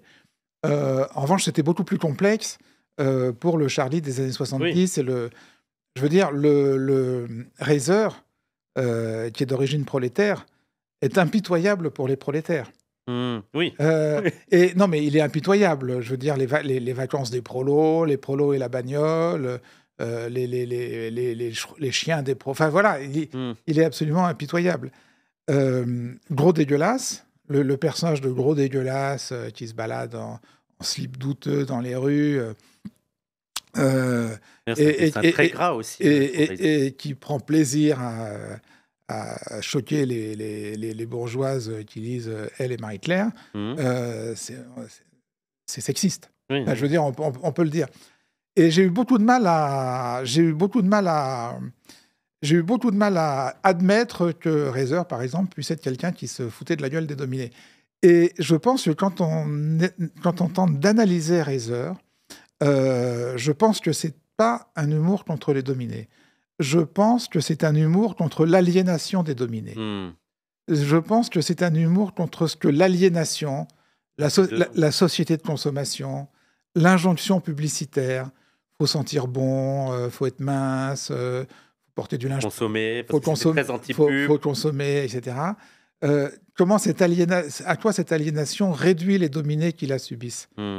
Et je pense que, contrairement à ce qu'on pourrait penser en le lisant trop vite, Reiser est quelqu'un qui a une grande tendresse pour ses camarades de classe, pour les prolos comme lui, qui viennent du même milieu que lui. Et ça, c'est vraiment un truc que j'ai réussi à formuler en bossant sur le bouquin, parce que, évidemment, quand vous avez 14-15 ans, que vous lisez ça, vous ne vous demandez pas si il se fout de la gueule des dominés ou s'il se fout de la gueule de ce que l'aliénation fait des dominés. Enfin, Oui, mais même maintenant, parfois, on rigole d'abord d'un truc parce que on trouve ça marrant. Oui. Et après, on y réfléchit. Ça me rappelle l'extrait que vous avez vu avec Luz quand vous lui montrez le dessin sur Boko Haram et que le premier truc qu'il a, c'est de rigoler parce que les têtes le font rire. On a trouvé effectivement quelques couvertures. Ça vous fait marrer, ça? Je suis pas. Oh, c'est la gueule des personnages. Ouais. C'est un peu absurde. Mais il y a la gueule des personnages, puis il y a ce que ça dit quand même. Ah. Le personnage de la femme voilée qui dit « touchez pas à nos allocs ». Mais c'est pas une. C'est les esclaves sexuels de Boko Haram. Là, ce que je vois, c'est une compréhension du dessin un peu fugace, qu'est-ce que je dis, un peu bizarre. Bon. Et moi, je me suis marré juste sur la gueule des, sur la gueule des personnages. Ouais. Mais on va en reparler un peu plus tard, mais c'est aussi le rapport paradoxal au rire. Parfois, on peut avoir des rires méchants. Ce qui est intéressant, des c'est de rires voir bêtes. Après, voilà, voire même des rires bêtes et méchants. Voilà. À partir de quand vous vous êêtre dit, là, il y a quand même quelque chose qui cloche? Est-ce que ça arrive assez rapidement? Avant même. Même avant avant 2015. Je veux dire, quand Val arrive en 92 et qui reprend Charlie. Alors, c'est un moment où je m'y intéresse pas tellement, je suis sur autre chose. Vous y avez déjà plus Charlie Hebdo? Ah non, c'est fini. Moi, j'ai décroché à l'arrêt du premier Charlie, c'est-à-dire en 81. Ouais. Et même, je pense, avant. J'ai décroché quand j'ai commencé à bosser, en fait. Quand j'ai commencé à bosser, j'ai plus eu le temps. Et puis déjà, je lisais Le Monde en entier, j'essayais, ça me prenait déjà la journée. Non. Alors, en 92, quand Val arrive, moi, je suis à fond dans le reportage, je suis dans autre chose. Même pas vous étiez opposé, ça vous intéressait plus? Ah non. Ouais. Je sentais bien que, il y avait un truc changé quand même. Ouais. Je sentais bien quand il engage le journal, par exemple, aux côtés de l'OTAN contre la Serbie dans la guerre de Yougoslavie. Je sens, je me dis, tiens, il y a un truc. Mais en fait, fondamentalement, ça m'est égal. Je veux dire, je suis dans autre chose. Bon, et après, c'est à partir on va dire, du 11 septembre où, effectivement, je vais les voir commencer à insister lourdement sur l'islam, l'islamisme, les djihadistes, etc., les dessins, les textes, etc. Lentement, je vais me dire, tiens, quand même. Bon, mais ça reste quand même en fond d'écran, voilà. Et ça devient vraiment un objet d'actualité, donc un objet intéressant pour moi à essayer de penser au moment de la publication des caricatures de Mahomet en 2006. Voilà. Oui. Là, je me dis, là, il se passe un truc. Qu'est-ce qui se passe? C'est plus simplement un journal. Ça devient un geste politique, une initiative politique. Qu'est-ce qu'elle dit? Ses ambiguïtés, ce soutien de Sarkozy à Charlie pour le procès des caricatures en 2007. Voilà, c'est quand même un peu étonnant, quoi. L'invitation au Festival de Cannes. C'est un moment marqueur pour Cavana. Les invitations à Cannes, les smokings, Cavana en smoking. Je me dis, mais bon, moi, j'ai mis de smoking de ma vie. Ouais. J'ai dû mettre une cravate 10 fois dans ma vie. Oui, parce que c'est là où c'est pas tant la question de savoir, en fait, dans l'absolu, dans le monde de l'abstraction des caricatures, tout le monde, il y a l'autorisation de les publier. La question, c'est plutôt quel rôle ça va jouer et quel objectif et dans quelle idéologie ça s'inscrit à un moment donné. Et donc, publier telle caricature, je sais pas, en 2005, avec le soutien de certaines personnes, c'est pas comme publier ces mêmes caricatures dans une autre époque ou dans un autre contexte. C'est pas... Oui, à l'époque, le débat, il est quand même réduit dans des termes très simplistes. Publier ou pas publier. Ouais. Tu publies, t'es courageux. Tu publies pas, t'es une couille molle. Soit t'es pour la liberté, soit t'es contre la liberté. C'est Munich, etc. La problématique, c'est pas seulement publier ou pas publier, c'est publier comment. Par exemple, quand Charlie les publie pour la première fois, le même jour ou le lendemain, il y a un manifeste dans Le Monde, signé Philippe Val et Bernard-Henri Lévy, expliquant qu'il y a quasiment une obligation à publier les caricatures. Donc là, on voit bien que ça devient autre chose. Mais en fait, il y a aussi ce que vous montrez, parce que là, c'est souvent les gens qui nous disent « Ouais, vous êtes contre la critique de l'islam et tout ». Ce que j'arrête pas de répéter, en tout cas pour ma part, je m'en fous. veux dire, vous pouvez faire. D'ailleurs, je trouve la caricature qu'avait fait Cabu sur C'est dur d'être aimé par les cons. Moi, je la trouve extraordinaire. Elle est géniale. Elle est très En belle. plus, elle est très belle. Et même, je la trouve même respectueuse, même pour les musulmans. Donc, moi, c'est même pas la question de la caricature. C'est oui, dans quel cadre ça s'inscrit. Et puis, il y a toujours l'idée de. Mais d'ailleurs, vous avez le droit de faire des caricatures et on a le droit de critiquer ces caricatures. Et l'idée que. C'est simple, au fond. Hein. Oui. Au fond, on peut. Je sais pas pourquoi on discute des heures. C'est super simple. Mais ce qui est intéressant, c'est que. Alors, vous montrez aussi que, en fait, avant 2015, la gauche avait était déjà un petit peu critique. On voit des trucs du NPA sur certaines caricatures et des questionnés. Et donc, c'était un peu déjà abandonné par la gauche. Abandonné, entre guillemets, il y avait un retour critique. Et il y avait déjà la droite qui lorgnait dessus. Et surtout Marine Le Pen. Montrer qu'à un moment, le seul soutien qu'il y avait eu, c'était Marine Le Pen. Et en fait, tout va changer à partir des attentats du 7 janvier. Et en fait, ce qui est un peu horrible là-dedans, c'est que et il vous le dit, parfois il y a une récupération qui se joue sur ces morts-là et que même ils prennent en légitimité soit d'avoir été dans le journal pendant ce moment-là, soit parfois de prendre à témoin, par exemple Volinsky, je crois que c'était Val qui avait pris Volinsky à témoin, et qu'on ne peut pas jouer sur ça. Et c'est ça presque qui, je pense qu'en tant que fan de Charlie Hebdo, indigne de jouer sur ça pour en plus pervertir l'esprit de Charlie. Jouer sur ça. Moi, je dis pas jouer Oui, sur ça. oui, Voilà. Aujourd'hui, si on veut essayer de critiquer le discours du charlisme, on est obligé de faire avec ce fait qu'il y a eu des morts, ils ont payé le prix du sang, et on est obligé de leur reconnaître rétrospectivement le courage physique d'avoir fait ce qu'ils ont fait. Courage qu'on pouvait avoir tendance à leur marchander avant, en se disant ils en rajoutent, franchement, la menace, faut pas Mais exagérer. il y avait déjà eu des menaces avant, c'est ça le truc. Ils ont été courageux parce qu'il y avait déjà eu des menaces Il y avant. avait et non seulement été brûlé. non, mais non seulement des menaces, mais il y avait eu un attentat. Oui. Il y a un attentat, il y a un attentat en 2011 au cocktail Molotov qui ne fait que des dégâts matériels. Oui, le mais enfin, local est brûlé. Mais le local est quand même brûlé. Mais enfin, voilà, moi, j'ai jamais rien dit, même avant 2015, hein, j'ai jamais rien dit qui ait tendance à minorer le danger qui courait véritablement.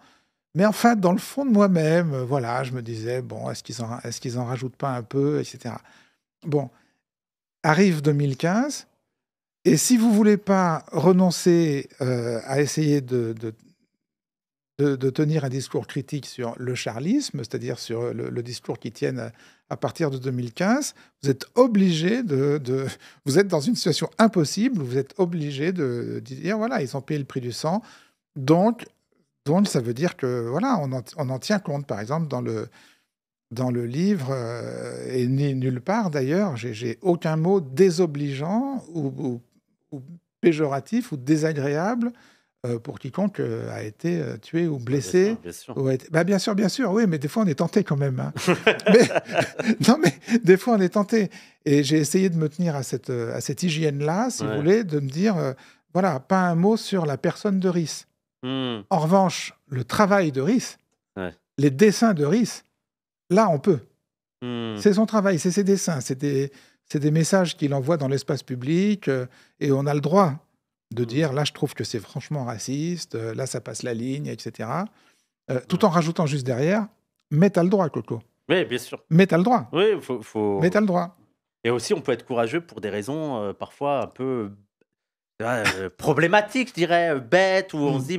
En fait, moi, je me dis, mais c'est pas le courage que je questionne, parce que oui, il faut avoir du courage pour pas dessiner contre des... contre des tueurs. Voilà, contre des tueurs, et on savait qu'il y avait des risques, mais je me dis, le courage pour être aussi mobilisé pour d'autres choses. Et d'ailleurs, aussi, même en me disant, en variant les sujets. Et en fait, ce que vous montrez sur le charlisme, c'est. En fait, j'ai presque l'impression, parfois, c'est presque le printemps républicain. C'est. Alors, moi, comme vous dites, le charlisme, c'est pas seulement Charlie Hebdo. Peut-être que le meilleur représentant, c'est franc-tireur du charlisme. Aujourd'hui, oui. Aujourd'hui, oui. L'organe central du charlisme, au sens où il y avait un organe central du Parti communiste français dans les années 50-60, c'était l'Humanité. Aujourd'hui, c'est franc-tireur, bien sûr. C'est là où palpite le cœur du charlisme. Et ce qui est horrible chez eux, c'est que, bon, déjà, vous le montrez, il y a vraiment, c'est de l'idéalisme, c'est hors sol, vous le dites souvent, et je pense que le meilleur représentant des analyses hors sol, c'est sûrement Enthoven. Ouais, alors Alors là, là, on est vraiment en plein dedans. Mais il y a aussi un truc un peu pervers et un peu difficile, c'est que ils vont mobiliser l'humanisme, la morale, la rationalité, la raison, toutes choses que dégueulaient les autres, surtout l'humanisme, tout ça, parce qu'ils avaient un regard très critique sur ça, pour, en fait, l'instrumentaliser pour des causes qui, en plus, sont, heu, à l'inverse de ce que défendait Charlie et même, en fait, ce qui est c'est absurde, c'est que c'est des anti-woke. Au final, vous le montrez, que ce soit sur les luttes, LGBT, même sur le féminisme, vous dites, «MeToo» mais pas trop ouais, et bah, c'est pas moi qui le dis, c'est Caroline Fourest. oui. Non, non, mais Oui, oui, oui, c'est le titre, mais oui, oui. le dernier bouquin de Manon Fourest, Tropo, ouais. c'est Me Too, ma non troppo. Ah d'accord, c'est elle! Ah là là, d'accord. Oui, oui, Ah bah c'est oui. marqué dans le livre noir Oui, mais sur c'est votre titre du, Ah oui, voilà, non, pour moi, c'était le titre du chapitre, donc j'ai euh, pas fait ah non, attention. ça, Me Too, ma non troppo, c'est moi. Mais, Ah voilà! mais voilà, ça c'est moi. Manon, d'accord. Mais c'est une manière Féminisme, mais pas trop. de traduire la substance de son livre.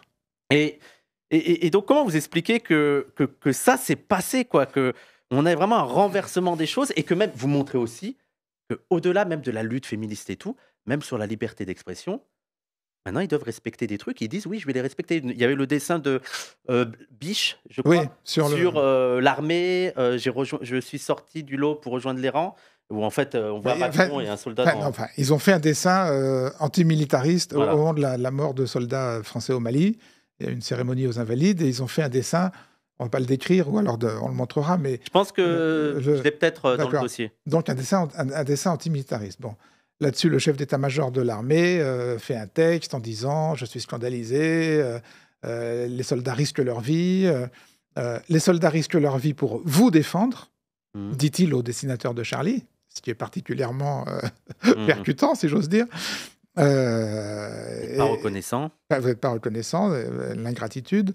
Bon, et là, pour une fois, Rhys, qui est le directeur de Charlie et qui assume tous les reproches, etc., pour une fois, on sent qu'il est gêné, quoi. Mmh. On sent qu'il est gêné, donc il fait une réponse au chef d'état-major en disant: bon, ben voilà, il faut comprendre. Nous, c'est notre boulot, en gros, de faire de la satire. Donc, c'est notre boulot de se moquer de l'armée, Oui. mais par ailleurs, Ne vous inquiétez pas. par ailleurs, on est très admiratif du courage de militaires, oui. Bon, mais encore une fois, voilà, on peut pas, vous voyez, il s'est passé ce qui s'est passé. Et de la même manière, leur vision de la police, si vous voulez, à partir du moment où les Charbes et les autres ont été protégés 24 heures sur 24 par des flics, ils ont fini par nouer des relations. Enfin, je veux dire, c'est tout à fait normal. On finit par nouer des relations Mmh. d'amitié, on rigole ensemble et tout. Je veux dire, Ouais.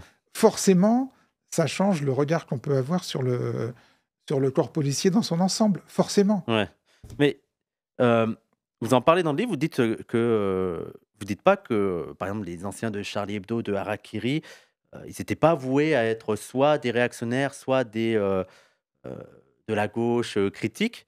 Vous dites que c'était un enjeu, mais vous penchez plutôt pourquoi? Est-ce que vous pensez moi, parfois, j'ai un peu peur que c'est un peu ma crainte que s'il y avait, des personnes comme Charlie, comme, professeur Choron ou, peut-être pas trop Cavana, mais qui existeraient encore maintenant, qui elles aussi verseraient dans le côté un peu réactionnaire, mais c'est peut-être mon côté un peu pessimiste, parce que parfois j'ai un peu l'impression que même leur rapproche de la religion, je la trouve un peu dépassée et pas adaptée à l'actualité et que par exemple, voilà, dire d'être anti-islam aujourd'hui par anticléricalisme, je trouve ça, hors de propos parce qu'on n'est pas dans le même c'est pas du il y a pas, l'islam n'occupait pas la même place que le christianisme et tout. Donc moi, je suis un peu pessimiste, me disant: «Bon, je suis pas sûr».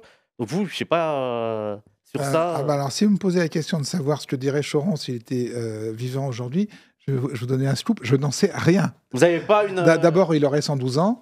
euh, donc, non, je sais pas. Je sais pas. Vous savez, l'évolution des gens est imprévisible. Non, mais c'est sûr que, comment dire, se moquer des curés et du pape dans les années 70, évidemment, c'est pas la même chose dans le même contexte que se moquer des, mmh, des imams et des filles à foulard aujourd'hui ou depuis 10 ans. ouais. C'est juste pas la même chose. Après, c'est pas les mêmes moqueries non plus. Oui, Quand le Charlie des années 70 se prend l'Église catholique, il se prend les dignitaires de l'Église catholique. Il se prend les évêques, il se prend le pape. Voilà, il se prend pas ou éventuellement une bonne sœur par-ci par-là, mais il ne se prend pas les chrétiens. Enfin, où ça doit arriver, j'en sais rien. Mais bon, tandis qu'aujourd'hui,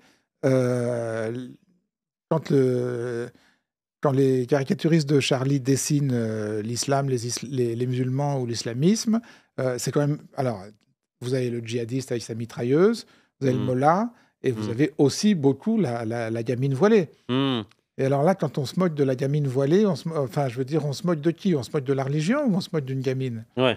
Oui, c'était celle qui était présidente de l'UNEF, quoi, qu'ils avaient pris, il y en a eu plein, hein. Il y en a eu plusieurs. Et notamment, effectivement, c'est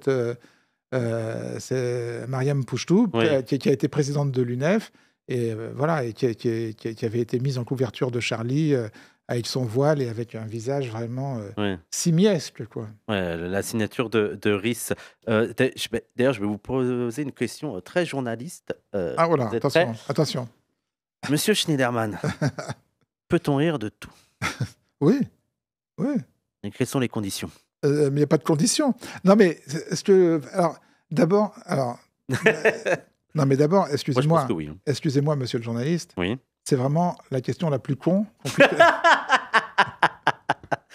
Non, mais cette question, si vous voulez, qui est la question tarte à la crème de tout débat sur Charlie dans les 10 dernières années, et même dans les 20, 30, 40, 50 dernières années, c'est la question la plus con. Peut-on rire de tout? Qui est on? Dans la phrase « peut-on rire de tout ?» qui est on? Oui. Vous, moi, au bistrot, un comique sur une scène. J'ai l'impression que vous essayez d'échapper à la question. Vous êtes doué pour le jeu.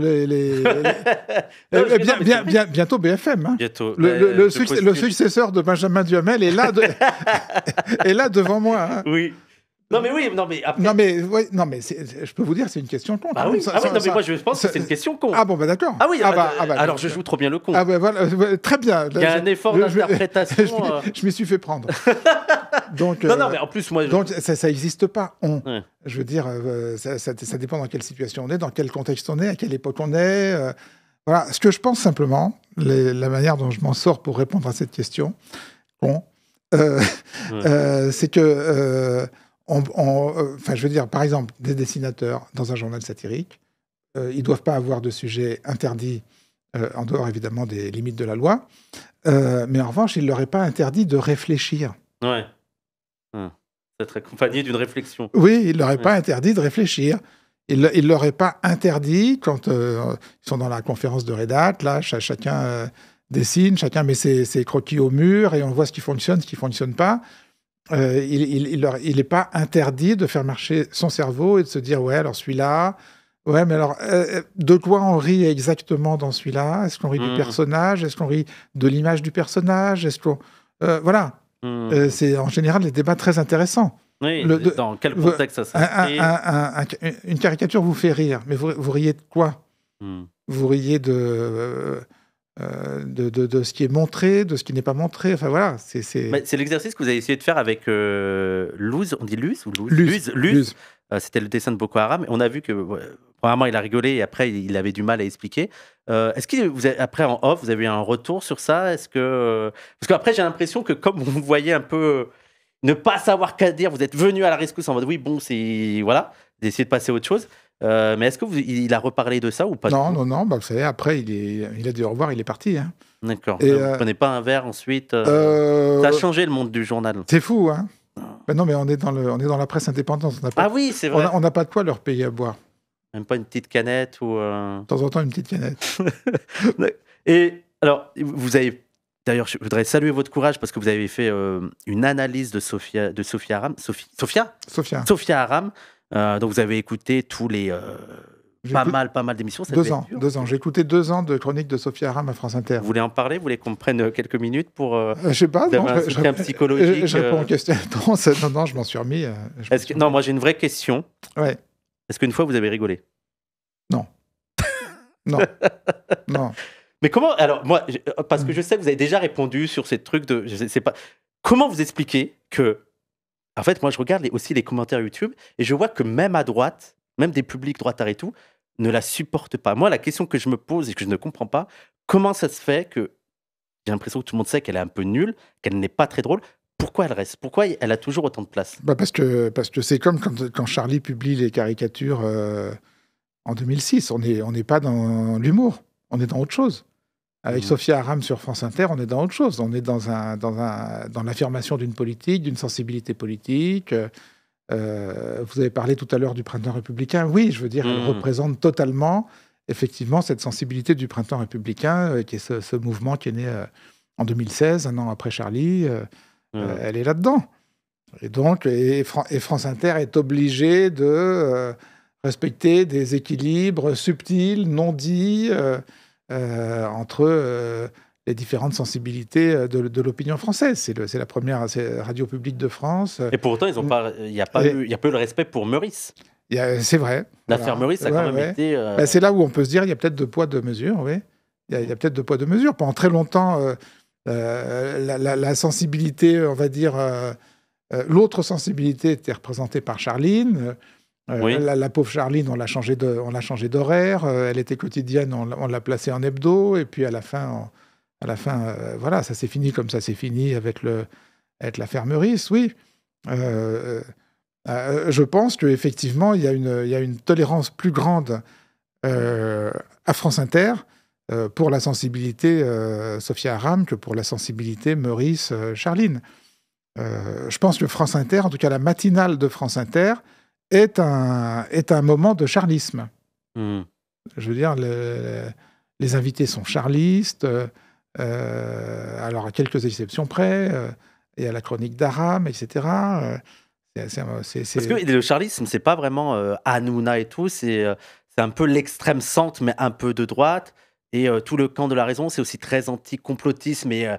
en diffusant des fake news. Mais ça, c'est bien d'être anti-complotiste. Oui, mais... Moi, je suis anti-complotiste. Ce que je dis, c'est en diffusant des fake news. Oui, voilà. Par exemple, Enthoven, qui va être anti-complotiste, qui va diffuser des trucs sur Pallywood et tout.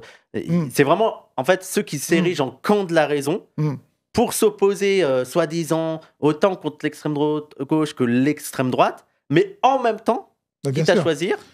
Mais bien sûr. Non, mais il y a un complotisme de l'extrême centre. Ouais. Je veux dire, il y a un complotisme franc-tireur. Je veux dire, alors non seulement j'ai regardé Sophia Aram... Par association, surtout. Non seulement j'ai regardé Sophia Aram, mais j'ai lu franc-tireur. Non, mais j'enquête, monsieur. Oui. Donc, faites-vous dédommager, là, parce que c'est... Mais non, pas du tout, c'est mon sacerdoce. Et donc, j'ai lu franc-tireur. Oui, enfin, je veux dire, voilà, les frères musulmans sont partout. Oui. Je veux dire, il y a Bienvenue chez nous. Il y a un pot de fleurs qui vous tombe sur la tête, c'est les frères musulmans.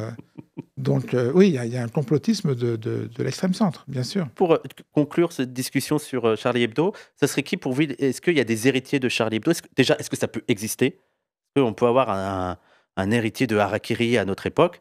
Et ça serait qui pour vous? Eh ben, l'autre jour, hier, j'écoutais sur Internet toutes les chroniques de la dernière émission de Guillaume Meurice sur Neva, là, la dernière. Ouais. Mais je me suis gondolé du début à la fin. D'accord. Et je me suis dit, tiens, il y aurait pas un truc là. Il n'y aurait pas un truc, pas seulement Meurice, mais les gens qui sont Émeric Lompré, Pierre-Emmanuel Barré, enfin, je veux dire, les gens qui font l'émission avec lui, ça m'a rappelé vaguement un esprit. C'est vrai que même aussi sur l'anticlérical, je sais qu'il est beaucoup, il fait pas mal de ses blagues sur ça, mais sans être raciste, comme quoi c'est possible, comme quoi c'est imaginable. Pour faire la transition sur aussi le livre et l'actualité politique très vite, et après on passera au jeu, il y a un cas, et vous en parlez dans le livre, qui est assez impressionnant de comment, selon vos prises de position, vous pouvez rapidement passer de quelqu'un qu'il faut féliciter, glorifier, à quelqu'un qu'il faut bannir. C'est sûrement Zainab El Razoui, où on a vu que son soutien à la Palestine l'a totalement condamné, mais de partout. Est-ce que ça vous a surpris un tel revirement de la part des gens qui l'entouraient, qu'elle a été lâchée par tout le monde? Et même, on parlait de Zainab El Razoui, et on voit le poids de l'islamophobie. C'est-à-dire que Zainab El Razoui s'est quand même fait connaître, notamment sur sa lutte contre l'islamisme, et notamment en tant que militante athée. Et en disant des trucs assez raides. Hein. Il faut tirer dans les banlieues. D'ailleurs, j'ai fait une vidéo sur ça. Non, mais elle était extrêmement problématique, c'est peu de le dire. Et juste, elle soutient la Palestine et tout le monde l'a abandonnée. Est-ce Est-ce que vous, ça vous a surpris et comment ça se fait que ça attire autant de tensions, cette question de la Palestine? Est-ce que vous aussi, vous en payez les frais sur Twitter et tout Ah bah oui, non, mais bien sûr que on en paye les frais. C'est pour ça que vous terminez là, sur la chaîne du petit oui-oui. Voilà. Et que, par exemple, France Inter n'a pas dit un mot sur mon livre. Je veux dire, depuis la sortie du livre, il n'y a pas eu un mot sur France Inter, il n'y a pas eu un mot dans les émissions de France Télévisions, etc. Vous n'avez pas été invité à la télé pour l'instant, non plus? Dans les vraies chaînes, non. Oui, nous, on n'est pas à la télé. Dans les vraies chaînes, jamais. C'est ce soir, là, sur France 5, qui a fait une émission il y a une semaine sur la liberté d'expression. La liberté d'expression, etc. Non, ils n'ont pas entendu parler, pourtant. Bon. Qu'est-ce que je veux dire? Non, mais je pense qu'il y a quelque chose autour. Enfin, on ne peut pas faire l'impasse sur l'islamophobie et l'arabophobie profonde de la société française. Je veux dire, qui fait que depuis le début depuis 48, depuis la création d'Israël, les élites françaises, les médias français, globalement, sont plutôt du côté israélien. Nos alliés stratégiques sont les Israéliens. Oui, alors, avec un bémol quand même, parce que à certaines périodes, le Quai d'Orsay a eu ce qu'on appelle une politique arabe, notamment sous De Gaulle et un peu après, mais voilà. Et tout le monde se rappelle de l'image de Chirac, quand il était en Israël, qui a suffi pour que plein de gens You want me to go back to my plane? Voilà. Ouais. Mais voilà. Donc, c'est un pays occidental, c'est nos alliés stratégiquement, c'est, entre guillemets, la seule démocratie de la région. Donc, les médias français, la classe politique française, globalement, est favorable à Israël. Ouais. Donc, je pense que ça explique beaucoup de phénomènes qui, sinon, paraissent inexplicables. La longévité médiatique de Sophie Aram est inexplicable. La longévité médiatique de Caroline Fourest, en dépit de toutes ces casseroles, est inexplicable. Souvent, on me demande, mais Fourest, pourquoi elle est encore là? Oui. Pourquoi elle est encore là partout? Je ne vois pas d'autre explication. Que personne lui met le nez dans son caca. Je ne vois pas d'autre explication que celle-ci. C'est-à-dire que l'islamophobie française est trop heureuse d'avoir des alliés profil printemps républicain, c'est-à-dire venant de la gauche, des gens qui viennent de la gauche. Fourest, Aram, Antoven, j'en sais rien, mais la plupart les fondateurs du printemps républicain, c'est des gens qui viennent du PS. Lavrel. C'est des gens qui viennent du PS. Donc, l'islamophobie, voilà, c'est des alliés rêvés. Et alors, en plus, s'ils ont, comme les gens qui sont passés par Charlie, l'étiquette clown, rigolo, gros nez rouge et anard, c'est jackpot et jackpot. Et vous, on voit que vous n'hésitez pas à tweeter, notamment sur ce qui se passe en ce moment. Je tweete plus, hein. Oui, avant janvier 2025, voilà. Mais aussi à prendre position sur ce qui se passe en Palestine. Alors la première question, c'est pour vous, est-ce qu'il y a une contradiction qu'un journaliste prenne position politiquement et aussi ouvertement sur ces sujets-là? Parce qu'il y a des gens qui disent oui, la neutralité dans tout ça. Comment vous expliquez que je pense que ça va être la même réponse. Les autres journalistes n'en font pas autant. Mais il y a l'indépendance. Je l'aurais peut-être pas fait d'une manière aussi franche et ouverte quand j'étais encore directeur d'Arrêt sur Image. Et qu'est-ce qui a changé? Que je suis retraité. Ah oui, oui. Et que maintenant, ce que j'écris dans Arrêt sur Image, ça s'appelle un blog.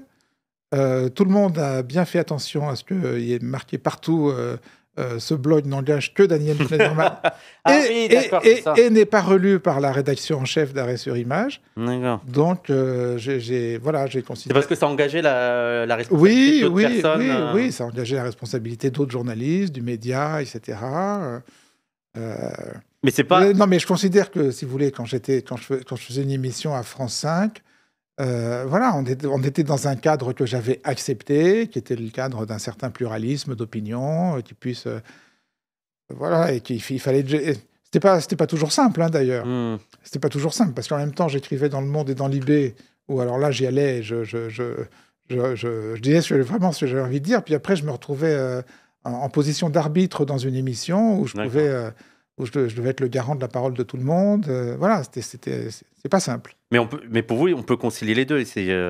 Il n'est pas interdit pour un journaliste, pour garantir son travail journalistique, d'être totalement neutre.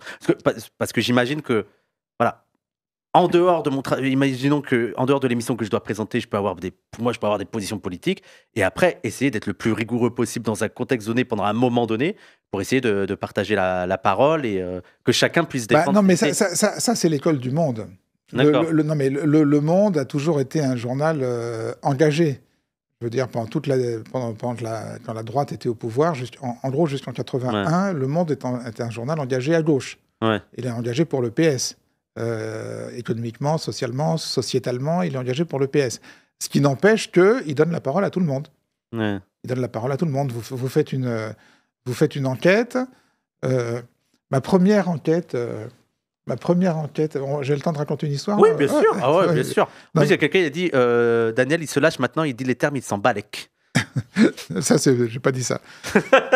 Non, ma première enquête pour Le Monde, je fais une enquête sur les objecteurs de conscience. D'accord. Ceux qui refusent de s'engager à l'armée. Oui, parce qu'à l'époque, le service militaire était obligatoire.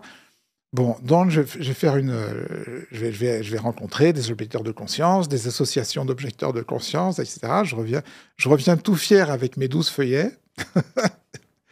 Et mon rédacteur en chef de l'époque, Jean Planchet, à qui je tiens à rendre hommage, un grand bonhomme, il lit mes 12 feuillets et il me dit, c'est très très bien, mais où est le point de vue de l'armée ?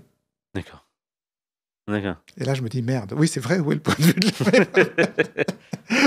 Et voilà, vous entrez au Monde, vous êtes vous-même antimilitariste, mais vous allez recueillir le point de vue de l'armée et vous donnez honnêtement le point de vue de l'armée, tout en le contre-argumentant s'il faut le contre-argumenter, mais au moins vous le donnez. Mais c'est là j'ai été formé comme ça. Ouais, mais c'est là que c'est intéressant, que ça rejoint un peu les critiques qu'avait Bourdieu sur les médias, c'est que si on avait présenté un truc sur l'armée, on n'aurait pas demandé de présenter l'avis des objecteurs de conscience, ou peut-être moins. J'ai l'impression que quand c'est des dominants, on va moins demander. Oui, mais quand on demande l'avis du MEDEF. Ouais, mais vous êtes marrant, vous. Moi, j'ai 21. non, mais à l'époque de ce dont je vous parle, j'ai 21 ans. J'ai pas pris conscience de tout ça. Oui, bien sûr. J'ai 21 ans. Tout ce que vous venez de me dire là, et qui est profondément vrai, le deux poids, deux mesures, là, etc. Oui, ça me paraît naturel que. À l'époque, ça me paraît naturel qu'on donne le point de vue de l'armée. Je vais certainement pas me dire ce que vous venez de me dire là, et qui est vrai, et que je me dirais aujourd'hui. Non, mais c'est aussi parce que je ne travaille pas dans un milieu journalistique et je ne pense pas faire carrière, donc je peux me permettre de dire ça. Et donc, est-ce que vous avez déjà été engagé politiquement dans un truc, ou vous avez toujours été en tant que journaliste et donné des opinions un peu comme ça? Et maintenant, pour rejoindre le truc du « il s'en balèque », est-ce que vous vous sentez un peu plus libre maintenant de... Il y a un truc, je peux dire des choses. Ah bah oui, totalement. Non, mais totalement depuis... en gros, depuis que j'ai pris ma retraite il y a 3 ans, ouais. Par exemple, pour les législatives de 2022, donc pas les dernières, celles d'avant, je suis allé faire des reportages sur la campagne de la NUPES, sans dissimuler nullement que j'étais sympathisant de la NUPES et que je faisais des reportages de sympathisants de la NUPES. C'était des vidéos de propagande. Non, c'était un reportage écrit, c'était des papiers de propagande. Ah, c'est encore mieux. C'était des papiers de propagande. Et d'ailleurs, ça a été intéressant. Enfin, je veux dire, c'était la première fois que je faisais ça. Et ça vous a fait plus plaisir de faire ça? Ah ouais, à mort. Non, et puis, on revenait avec la retraite. Et puis en plus, il y a l'excitation intellectuelle d'arriver à dire, non plus seulement à signifier. Parce que les journalistes, en général, le jeu, si vous voulez, c'est de signifier par des espèces de signes subliminaux leur sympathie, leurs engagements, etc. Surtout de ne pas les dire, mais d'envoyer des signaux. Une espèce de jouissance à la fois à dire, carrément, mais tout en essayant quand même de... Voilà, quand il se trouvait sur le terrain, j'étais en présence d'un candidat de droite, j'allais le voir et Arrêt sur image, c'est fini. Non, pas de oh là là, votre retraite. Mais vous continuez à signer des mon blogs. Mon blog. Mon blog. Il faut bien dire, c'est pas des éditos. Et fait des émissions. Et vous faites, Ah oui, je fais vous encore des continuez. émissions. Alors, je fais une émission en tête-à-tête, en format tête-à-tête, mais où c'est moi qui pose les questions. et ça s'appelle « Je vous ai laissé parler D'accord. ». Ce qui est pour moi un anti-titre, si vous voulez, parce que j'ai du mal à laisser parler les gens parfois. Même en interview. Je me force. Est-ce qu'il y a parfois une Et- interview où vous avez été, vous avez envie de l'étrangler? À part Pierre Bourdieu, bien sûr. J'ai jamais eu envie d'étrangler. Grand Dieu, j'ai jamais eu envie d'étrangler Pierre Bourdieu. Mais non, c'est-à-dire que en télé, si vous êtes trop agressif avec quelqu'un, je veux dire, vous perdez. Et ouais. Vous perdez. C'est vous qui perdez. Et- Donc le jeu, c'est pas d'être agressif et d'étrangler votre. C'est de l'amener à dire des choses qu'il n'aurait pas forcément envie de dire. Des choses parfois auxquelles il n'avait Pas jamais pensé. réfléchi, Ouais. et qui l'oblige à dévoiler ses impensés. En fait, je trouve que le kiff d'une interview, c'est quand vous amenez votre invité à dévoiler ses impensés. Hmm. Voilà, ça c'est voilà, Oui. ça me paraît beaucoup plus intéressant qu'une interview agressive, catch. Mais vous avez interrogé, ouais, on m'a dit Zainab, c'est ça? Oui, face à face, on a fait, Zineb, ça a été la première invitée de. D'accord. Ça a été la D'accord. première invitée de Je vous ai laissé parler. Prends-en de la graine, oui. Mais j'apprends, hein, je fais c'est en forgeant qu'on devient forgeron. Hein. Mais il y en a un qui. C'était aussi une séquence historique de arrêt sur image, mais à vos dépens. D'ailleurs, on a invité une personne qui faisait partie de cette émission. C'est Je ne suis pas un homme. Hmm. Malheureusement, elle a Qu'est-ce beaucoup qui tourné. vous- Et on a inventé. qu'est-ce qui vous dit que Faites je suis dire un un homme Et on avait invité Gianfranco Rebuccini, que vous aviez Qui invité, et qu'on est sur- revenu oui, j'ai sur cette vu, séquence. j'ai vu. Je ne sais pas ce qui vous fait dire que je suis un homme, mais je ne suis pas un homme. Votre apparence. Ah bon? Ah bah il faut pas confondre identité de genre et expression de genre, sinon on va déjà mal partir. Alors, Non, expliquez-moi. je suis non-binaire, donc ni masculin ni féminin, et Comment je vous refuse qu'on me genre comme un homme. Comment vous définissez-vous? Comme non-binaire. Comme non-binaire. Oui.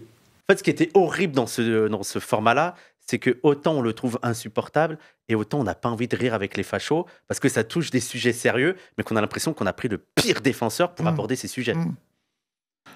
Qu'est-ce que vous voulez que je vous dise? Moi, au moment où ça se passe, si vous voulez, je suis partagé entre l'envie de rire, parce que D'accord. vous avez envie de rire, et à la fois, vous savez que si vous rigolez, Oui. vous allez vous prendre la shitstorm de la semaine autour du thème vous êtes moqué d'un non-binaire, et en même temps, la curiosité. Comment cette personne peut dire ça? Enfin, je veux dire... Et mi-libanais, il n'est pas blanc. Oui, oui. Non, mais ça, après, c'est dans un deuxième Oui. temps. Donc, voilà. Et donc, je laisse la curiosité l'emporter sur l'envie de rire. C'est-à-dire que j'essaye de lui... Voilà. Après, je considère que je ne suis pas très bon dans cette séquence. Bah, moi, je J'ai- trouve que vous répondez bien. Non, surtout- je trouve que je ne suis pas très bon. Bah, Je veux dire, non, mais parce que franchement, je veux dire, cette personne, Mm. je ne vais pas dire ce monsieur, Oui. cette personne est d'une totale mauvaise foi. Ouais. Je veux dire, sa colère est d'une totale mauvaise foi. Hmm. Quand cette personne rentre dans une boulangerie, on lui dit bonjour monsieur, Ouais, ouais. qu'est-ce que vous voulez? Hmm. Donc il sait Oui, mais qu'il a l'apparence d'un homme. Hmm. Il le Oui, sait. mais- Donc quand il est agressif sur le plateau, parce que je lui dis, je le considère comme un homme et je le traite comme un homme, c'est de mauvaise foi. Mais surtout que c'est ce qu'on discutait avec Gianfranco, c'est que en fait la question c'est pas seulement de toi comment tu te ressens, c'est aussi comment la société te perçoit, et il est perçu comme un homme, et je pense qu'il a aussi les avantages d'être perçu comme un homme. Bah, bien sûr. Et même sur je suis à moitié libanais, ok, non mais t'es surtout vu comme blanc, Mais et je bien pense sûr. que d'après ça tu vas moins subir de violences policières. J'aurais une dernière question et ça va me parler de ce livre Sainte Tête Coupée, pour faire un parallèle avec la Palestine. Là, vous parlez du traitement des images et vous dites que ça a quand même eu... c'était la première fois qu'il y avait cette image qui était diffusée dans un journal. On voit qu'il y a dû avoir parfois un self-control, mais que ça n'a pas non plus provoqué beaucoup de remous. Ouais, sur le moment, rien. Rien. Mais vous revenez aussi sur, par exemple, l'affaire Naël. Et vous dites que là, les images ont joué, et c'est pour ça qu'on se souvient plus de l'affaire Naël que de... Et j'ai oublié son nom, l'autre histoire qui est arrivée un mois après. Voilà, vous dites que Naël, ça a permis de mobiliser, parce qu'il y avait les images. Et quand on voit Gaza, on voit que, en fait, les images, ça ne change rien. Mm. Et que parfois, on a un peu un désespoir en se disant, on peut montrer aux gens toutes les images de violence. Soit ils vont les nier, on rappelle Rachel Kahn qui disait il fait des pompes à la plage, ou certains qui vont parler de Hollywood, soit ils vont les légitimer en disant ouais mais c'est des barbares. Est-ce que c'est pas la limite des images? Si, bien sûr. Non, mais ce qui s'est passé à Gaza est vertigineux. C'était la première fois qu'on a assisté à un nettoyage ethnique, un crime contre l'humanité, je ne sais pas comment l'appeler, en temps réel, et pour lequel, effectivement, on avait toutes les images. Alors, en même temps, qui les a vues, ces images? On les a vues sur les réseaux sociaux. Qui les a vues je ne sais pas, sur la télé, si c'est Rien, diffusé. mais rien. Ouais. Rien. Enfin, je dis rien. Très peu. Je veux dire, moi, j'étais jour et nuit sur les réseaux sociaux, parce que j'étais sidéré, si vous voulez. J'ai fait je ne sais combien de papiers de blog sur Arrêt sur Image. Là, à partir du 7 octobre, je crois que j'ai fait un papier par jour pendant 3 mois, pendant 4 mois. J'étais absolument sidéré. Et en même temps, quand je passais sur les chaînes d'infos aux 20h, on ne voyait rien. D'accord. C'est vrai elles n'ont pas été montrées. Et quant aux Israéliens eux-mêmes, là, pour le coup, c'est du rien au carré. L'immense majorité des Israéliens n'ont pas vu ce qui s'est passé à Gaza et n'ont pas vu ce que leur armée... vous pensez qu'ils sont pas, même à Israël, ils ne sont pas au courant de ce qui se passe Je suis allé une fois en Israël, il y a un bout de temps maintenant, il y a 15 ans, et j'ai été sidéré par la capacité d'aveuglement de ce peuple. D'accord. À quel point, dans un espace réduit, quand vous êtes à Tel Aviv ou dans les lieux résidentiels israéliens, vous avez la possibilité d'ignorer, mais totalement, ce qui se passe dans les colonies, en Cisjordanie, de l'autre côté du mur. Est-ce que c'est pas fait aussi sciemment pour pouvoir continuer à vivre normalement? Mais bien sûr. Je ne vois pas. Mais bien sûr. Bien sûr, c'est la condition de la relative santé mentale qui leur reste. Et vous pensez la population française, si ça passait à la télé, ça changerait, si vous voyez les images des horreurs? Moi, je serais plutôt optimiste, je me dirais, bon, je pense qu'il y a quand même un autre rapport à l'horreur entre les élites françaises qui vont essayer d'intellectualiser ça et la population. Un enfant qui meurt, c'est un enfant qui meurt. Vous pensez que ça pourrait jouer si c'était diffusé Je suis pas sûr. Ouais. Je suis pas sûr. Je pense qu'il y a un effet d'accoutumance chez tout le monde, d'ailleurs. Ouais. Moi-même, à un moment, je vous ai dit, j'ai fait un papier par jour pendant 3 mois, 4 mois, et puis après, j'ai arrêté. J'ai arrêté parce que j'avais l'impression de répéter sans arrêt, la même chose. Sans arrêt la même chose. Pourtant, ça continuait pareil. Il y avait autant de morts tous les jours. Bon, et je n'ai repris ensuite la couverture que sporadiquement, quand il se passait un truc nouveau. Ouais. On est atrocement formatés comme ça, nous, les journalistes. Il nous faut du nouveau. Si c'est pas nouveau, on a ce réflexe de dire ouais, mais on l'a déjà dit hier, on l'a déjà dit avant-hier. Tu veux... Voilà. Mais et je sais pas si c'est bien. Mais le formatage, ça me fait, parce que là vous parlez de l'Afrique subsaharienne, et c'est vrai que je pense que l'une des choses qui fait que parfois on s'attarde moins aux violences qui se passent dans l'Afrique subsaharienne, dans l'Afrique noire, et notamment il y a des dingueries, les 6 millions de morts au Congo, il y a eu des trucs de ouf qui se sont passés. C'est que j'ai l'impression que pour nous, j'ai l'impression d'avoir eu ces images depuis petit, on a presque l'impression de dire, bon, en fait, c'est normal pour eux. Il y a toujours eu des Noirs en souffrance. Moi, j'ai toujours l'image de personnes noires qui connaissent la famine, qui connaissent la guerre, et il y a presque, bon, il n'y a rien qui change, c'est la routine, et que presque c'est devenu automatique, on se dit, bon, c'est presque le cours normal des choses, et que fait qu'on est moins choqué au fait qu'on a été habitué à ces images, et qu'on se dit que ces corps-là, noirs, c'est leur habitat. Non, mais ça, c'est les rapports du blanc.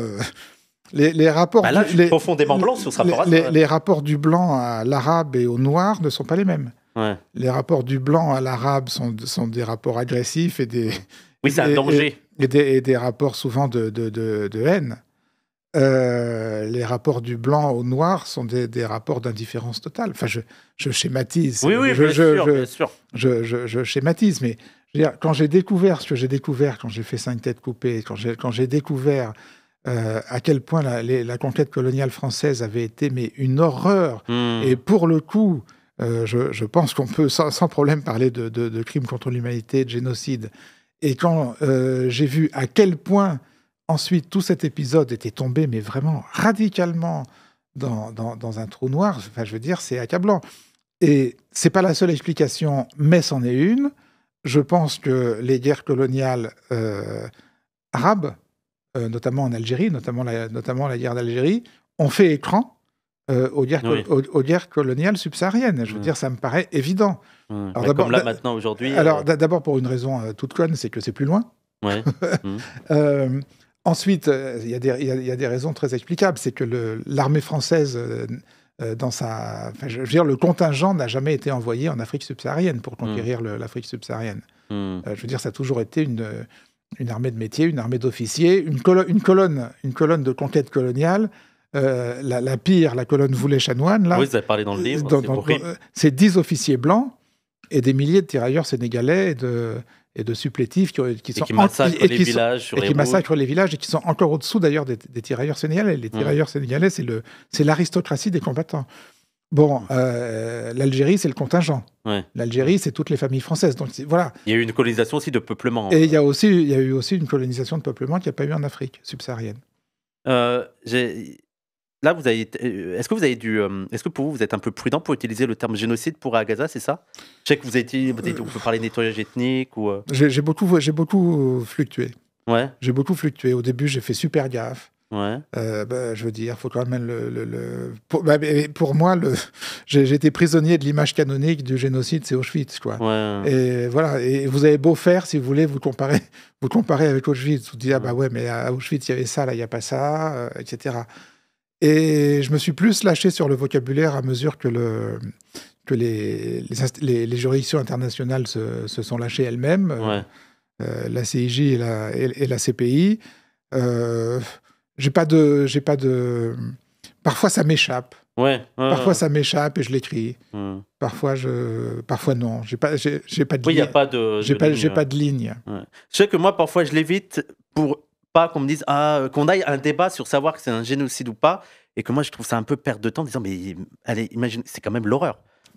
Parfois on perd du temps pour savoir ça et dire si c'est pas un génocide, bon ça va. Je me dis les gars, c'est quand même grave ce qui se passe. Donc ok, si vous voulez, c'est pas un génocide, c'est quand même gravissime ce qui se passe. Mais après je comprends aussi pour certains l'enjeu après. Non, mais quand j'ai vu que les universités étaient tapées, quand j'ai vu que les hôpitaux, les écoles, les bibliothèques, les restrictions apportées à l'aide alimentaire, là. À un moment, ça fait tout ça, c'est des. Et les déclarations aussi. Et les déclarations. Et les déclarations. Et je pense qu'avec Trump, on va pouvoir parler avec son plan plus clairement, si ce n'est des génocides, au moins de nettoyage ethnique, quoi. Eh bien, écoutez, ce que je vous propose, c'est pour terminer sur un petit jeu. Mon Dieu. C'est très simple. Là, Milan va être très fort. Je vais vous montrer des caricatures. Vous allez me dire si vous arrivez à retrouver qui est le caricaturiste. Alors là, je vais totalement me déconsidérer. J'ai toute la crédibilité que j'ai acquise en 1h30 d'émission. Mais non, je pense que ça ira. Je pense que j'ai pas mis des flèches. Il y a des traits. Je pense que c'est. On va les voir. Milan, quand tu veux. Alors, oui, Cabu, oui. C'est bien. Donc, non, mais attendez. Vous commencez par la fastoche, c'est ça? On va voir. Fais voir les deux autres. Donc ça, c'est Cabu. Oui. Ça va être les deux autres, c'est encore Cabu. Il va alterner. Ouais. Elle est incroyable, celle-là. Je laisse les gens. Cabu, c'était qui votre préféré Attends là pour Milan, c'était qui votre préféré dans les caricaturistes? Dans les historiques, j'aimais bien Reiser quand même. J'aimais bien Reiser. Après, j'aimais bien les petites nanas de Wolinski aussi. D'accord, ok. Je dois le confesser. Vous avez les deux plus problématiques sur le féminisme.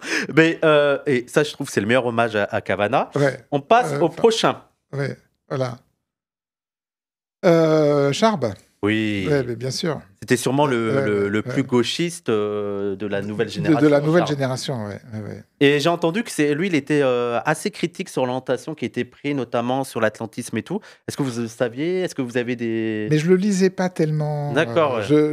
Oui, mais alors après, je m'y suis davantage intéressé. Effectivement, la ligne de Charb sur la Palestine, par exemple, c'était pas du tout la ligne de Philippe Val sur la Palestine. On va le voir. Déjà, il y a ce dessin anticapitaliste. Fais le prochain. Ouais. Alors là, le dessin anticlérical, mais que je trouve très drôle. C'est relatif. Oui, voilà. Mais oui. Mais vous voyez, tout est dit et c'est tendre. Oui. C'est tendre. Oui. Et là, c'est vraiment une critique de la mobilisation de la religion pour dominer la femme, quoi. Non, mais oui, non, mais vous voyez, non, mais je vais vous faire une réponse à la luse. Ce qui me fait marrer, moi, c'est le slip avec un peu de jaune et une goutte qui tombe. Voilà, c'est ça, Charb. C'est ça, la tendresse. Et on voit le prochain dessin qui, c'est pas du tout Val. Salah Hamouri, coupable de rien, c'est suspect. Oui. Alors là, c'était il y a 15 ans, mais je pense qu'il n'y aurait pas ce dessin-là à Charlie Hebdo. Maintenant, surtout quand on voit le traitement qu'il y a autour de Salah Hamouri. Oui, bien sûr, mais c'était Charb. Ils sont incroyables, les bons hommes de Charb. Hein, les nez en grosses patates. Là. Mais il est très reconnaissable, je trouve. Oui, il est très reconnaissable. On passe au suivant. Alors, c'était pas lui, je crois, mais ça, c'est... Je me rappelle de qui c'est, Milan, mais c'était pas dans ma suite. Mais ah, si, c'est bon. Je sais pas. Alors, c'est parce que là, il a un dessin un peu politique, c'est pour ça. L'Angosha. C'est Reiser. Non. Oui, c'est Reiser. Oui. 3 mars. Ah, ben j'aurais dû regarder la date. 3 mars 69, ouais. Tu peux mettre les deux suivants, où là, on va plus reconnaître Reiser. Voilà. Bah oui, voilà. Ça, c'est du Reiser. Et le suivant, c'est aussi Reiser. Oui. Dans le gros dégueulasse. Gros dégueulasse. Le slip jaune. On voit que le slip jaune est une espèce de constante dans Charlie, transgénérationnel, on peut dire. C'est l'héritage. On passe au suivant. Alors là, ça va être facile, je pense. Ah non, quoique. Mon Dieu, c'est horrible, je connais que lui. On passe au suivant, c'est la même dessinatrice ou dessinateur. Ah bah, Coco. Voilà, oui, Coco. Je connais que lui, je connais qu'elle. Oui, le fameux dessin de Coco qui est paru dans l'eBay, oui. Mais ça, en fait, parce qu'en plus, moi, c'est dommage, parce qu'il y a des dessins de Coco que j'aime bien, celui d'avant, je trouve, mais là, il est complètement con, et c'est ce que je disais aux gens. Moi, il n'y a pas de problème de faire des caricatures sur Gaza, mais c'est complètement con, ça n'a pas de sens. En plus de ça, je veux dire là, Si, ça a un sens. Ça a un sens. Ça a un sens de dire qu'on peut être martyr, bombardé et con. Oui. C'est ça le sens. Bah oui, mais je veux dire, en fait, pourquoi pour moi ça n'a pas de sens? Parce qu'en connaissant l'islam, je sais que s'il y a le ramadan dans ces conditions-là, on ne fait pas le ramadan. Ah oui, d'accord. Vous voyez ce que je veux dire? Ah, oui. C'est pour ça que moi ça n'a pas de sens. Cette scène, je veux dire, ils sont pas cons à ce point-là. Et bref, on passe au suivant, c'est aussi Coco, il me semble. Voilà, lui il est cool, moi je le trouve marrant celui-là, de Coco. Il est vraiment pas mal. Alors, suivant, est-ce que vous avez trouvé celui-là? Oui, c'est. Alors, comment il s'appelle? Son nom m'échappe, mais oui, je le vois bien. Oui. Ah, bah, c'est T-News, oui, mais bien sûr, c'est T-News. Oui, vas-y, enchaîne les deux suivants. Bien sûr, c'est T-News. T-News, encore T-News, elle est bien, elle. Et encore T-News. Ah, putain. Ah, bon, camarade Plantu, alors qu'est-ce qu'il nous fait, là? C'est parfois. C'est Plantu. C'est comment dire, c'est Plantu. C'est planté. Mais en plus, ce qui est dommage, c'est qu'il a fait des bonnes carrières. Je l'ai trouvé excellent dans le passé. Plantu, je veux dire, on parlait du charlisme. On parlait des gens qui commencent à gauche et qui finissent réac. Plantu, qui n'a jamais travaillé à Charlie, Thierry, est le prototype de l'itinéraire charliste. Les premiers dessins de Plantu, quand Plantu est jeune, quand il commence à dessiner au monde, les premiers dessins de Plantu, je veux dire, le capitaliste, il est gros et à cigare, c'est le méchant. Les derniers dessins de Plantu, le méchant, c'est le cégétiste. Ouais. C'est ou le LFiste. Ou le LFiste. Ou le Mélenchon. Voilà. Non, mais là, on est dans... Il y a une mise en parallèle extrême gauche, extrême droite. Absolument. Non, mais je parle graphiquement. Ouais. Graphiquement, qui est le méchant, qui est le méchant graphiquement chez Plantu au début et à la fin. D'accord. Mais et moi, il y a aussi parfois, il essaye de trop expliquer ce qu'il veut dessiner et ça devient surchargé comme ça. On ne comprend rien. Alors qu'enchaîne les deux autres. Attends, fais voir le prochain. Là aussi, mais j'avais oublié. C'est trop bizarre comme truc. C'est comme cheminement de pensée. Ouais. Fais voir le prochain. Là, moi, je trouve ça excellent. Un très bon, encore un Plantu. Et le dernier. Voilà, c'est ce que vous disiez, les deux méchants. Non, mais c'est une de ses obsessions, la mise en parallèle totale de Le Pen et de Mélenchon. Enfin, il l'a fait dernièrement avec d'abord de Le Pen. Oui, mais bien sûr. Non, mais de toute façon, il n'est pas le seul à dire ça et à exploiter ça. Hein. Alors, le prochain est très difficile, vous allez voir. Prochain. Non. Ah non, mais vous êtes... Macaron, explosion, oui. Ah ben c'est vous. Voilà. Excellent. Merci. Excellent. Merci, mais attendez, vous êtes... Non, mais alors, non seulement j'ai à côté de moi le successeur de Benjamin Duhamel, mais j'ai à côté de moi une recrue potentielle pour Charlie Hebdo. Vous n'avez pas vu le prochain. Ouais. Vas-y. Ah, mais très bien, mais je porte le voile ou quoi? Ah, Non, c'est non, c'est des Schneider. cheveux. Ah, c'est Schneider Woman, pardon. Vous l'avez déjà fait? Jamais. Jamais? Jamais. Je suis le premier à le faire. Oui, enfin, on me l'a jamais fait depuis, on va dire, la 6e, on va dire. Bah, je suis bête et méchant. Voilà. On continue. Alors là, attention, Encore? c'est pas moi. Hein. Ça, c'est pas vous. Alors, tu le fais ton pipi, oui, je connais ce trait. Willem. Non, c'est Cavana. Ah, bah, ça ressemble à du Et Willem. le prochain aussi, c'est Ça- Cavana. Ça ressemble à du Willem. Voilà, ça c'est Cavana. Ah oui. Le prochain, il va être facile, vous allez voir, horrible. Ouais. Ah oui, bah, le pingouin, là, comment il s'appelle? Gorse. Comment lui aussi, il a pété un câble là derrière moi. Je ne comprends Alors pas lui, cette évolution. oui, mais alors lui, je sais pas, je connais pas ses débuts en fait, je connais pas son parcours, je sais pas, D'accord. je sais pas comment il a commencé. Le vrai charliste, c'est celui qui a commencé à gauche et qui finirait à gauche. D'accord. Ah oui, Mais- oui, vous le mettez pas dans le Charlie. Bah, je sais C'est-à-dire, pas, ouais. je sais pas comment il a Oui, commencé. mais je le trouve très le monde, très centre et il a dérivé à droite. Ah non, c'est pas du tout centre. Là, non, là, non, là, ça, là, déjà, là, il avait dérivé là. Voilà. Là, il avait déjà pété un câble. Hein. Vas-y, les deux prochains. Tac. Ben, le même. Ouais, là. Allez-y. Luz. Ah, c'est Luce, ça? D'accord. Ouais, Passe les d'accord. deux. Hmm. Il en reste encore 4. Ouais. Lui, bon là, facile. Céris? Oui, Rhys. Ah, d'accord. Ouais. Fais voir les suivants. Tac. Là aussi, Rhys. Ouais. Ça va? Ouais. Ça va. Ouais. C'est une. Oui. C'est qui?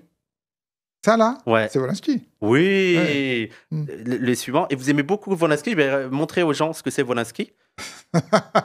Voilà. Donc, c'est votre préféré, c'est ça? C'est un de mes préférés, oui. Et face le prochain? Les retraités. Oui, bah c'est Wolinski. Vous êtes d'accord avec ça? En plus, la vie commence à. Ah, bah absolument. C'est pas moi qui vais vous dire le contraire. Suivant. Connais pas. Qu'est-ce que vous en pensez? Alors, attendez, faut que je lise. Vous me faites le coup de Luz, là. Vous faites le coup que j'ai fait à Luz sur le plateau de l'arrêt sur image. Je trouve ça chargé. Qu'est-ce que vous en pensez de Elisabeth Borne? Rien, j'en sais rien. Je trouve que c'est chargé, il y a beaucoup de textes. C'est la dessinatrice de chez nous. Ah oui? C'est Moufette. Ah, vous êtes... Ah non, mais là, on l'a vous êtes quitté. vache, vous êtes vache. Non, mais attends, reviens. Mais quoi? Mais vous avez une dessinatrice, vous? En fait, c'est une des streameuses qui fait aussi des caricatures. D'accord. Mais en plus, on lui a dit, mais ça Ouais. n'a pas de sens. C'est Ah oui. Elisabeth Borne, on comprend Oui. que c'est Elisabeth Borne qui crée Macron. Oui, On a dit oui. Bon, bref. d'accord. Bon. Vas-y, passe au suivant. Lui aussi, il est surchargé. Vas-y. Oui. Et là, c'est un peu. Ah putain, j'ai pas mis le bon. Ah, ça reste chargé. Mais au moins, il y a le mot bit. Ah oui, c'est pour Oui, ça que je voulais le mettre. d'accord. Parce que vous avez D'accord. dit, Oui. si on dit bit, on est Charlie. Si on dit pénis, on est charlisme. Ah, j'ai dit ça? Ah oui. Ben, je Ah oui, oui. dément pas. C'est bien trouvé, hein? Il en reste 3. Allez, Alors. facile. Ah, ciné. Ah, bien. Bah, C'était non, mon attendez, préféré, non, moi. attendez, c'est facile. Oui, il a les dents aussi, Bah, tout- l'arrondi. les dents, J'ai l'impression non, qu'il se dessine à chaque Il fois. n'a pas beaucoup de dents, mais la moustache, le chapeau. Mais on va le voir au prochain parce qu'il y a les dents vraiment ouais. arrondies. Ah oui. Voilà, Ouais, ouais. voilà ces Ouais. dents-là. Ciné, c'était c'était- graphiquement, c'est quand même très très fort. Hein. Et c'était quand même le plus Ouais. gauchiste de Harakiri. Hein. C'est clair. Moi, je me C'est rappelle, c'est ce que je voulais parler, l'émission à Polac, pour Oui. la dernière de Charlie Hebdo, oui. Les gens, regardez cette émission, elle est extraordinaire. C'est, pour moi, c'est incroyable. Il y a Cheron qui pète un câble et tout, et notamment le rapport à Minute. D'un coup, il y a un journaliste de Minute qui intervient. Il y a Cheron qui dit: ah non, mais moi, je veux aussi que Minute existe. Et il y a Ciné qui dit: non, je crèverai le jour où Minute crèvera. Vous êtes des slopes. Voilà, voilà Ciné. On enchaîne. Vas-y, ça, c'est encore extraordinaire. Trop bien. Ciné. Le dernier à deviner. C'est pas celui-là que je voulais montrer, il y en avait un avant. Mais ah oui, non, c'est lui, c'est le dernier. D'accord. Je ne sais pas l'auteur, Bah, mais en fait, ce que je voulais dire, c'est voilà ce qu'était Charlie Hebdo. Et Harakiri. C'est horrible. Voilà ce qu'était Harakiri. Oui, voilà ce qu'était Harakiri. Ça, c'est Harakiri. C'est que c'est Non, possible mais- de faire non, une comme ça. C'est- Moi, elle c'est- me fait c'est- mourir de rire. La cible unique de Harakiri, c'est la pub. Je vais juste C'est- mettre c'est un le- peu comme pardon. ça. Mais oui. Oui. C'est la connerie publicitaire, c'est le conditionnement publicitaire. La société de consommation. La société de consommation. Ouais, et il y a aussi le professeur Choron qui a pas mal joué sur ça. Ils ont fait des fausses pubs et aussi les fausses vidéos Bien sûr. pour apprendre à faire des trucs. Bien sûr. Vous pensez que ça va être ban Twitch? Vous pensez que ça va être ban Twitch, ça? Oh, c'est pas grave. Ça c'est très harakiri. On est dans Ouais. l'harakiri, les gens, j'ai été l'esprit harakiri. Eh ben, écoutez, on touche à la fin de l'émission. Je sais pas s'il y a une question ou deux sur le chat. Est-ce que vous voulez prendre une question ou deux? Ça voir dépend, s'il y a- ça dépend laquelle. Voilà, on va voir Ça- s'il y a une ou deux questions. Et Pas sinon, laquelle. moi, j'ai fini toutes mes questions. J'ai Bon, passé voilà. un très bon Non, mais- moment. mais c'est J'espère que gentil, moi vous- aussi. Ah, ouais, c'était vraiment super. Une semaine de vacances pour lui. Oui, Il d'accord. pense quoi de Pierre Ah Ricard? non, après, ok, c'est fini, le tour est passé. Joker. Que ça va? Peut-on rire de tout, Daniel? Voilà. Je crois que ça boucle. Daniel, où trouves-tu ta force mentale? Ta meilleure partout, putain. Où trouves-tu ta force mentale? Hein Je sais pas. Pourquoi?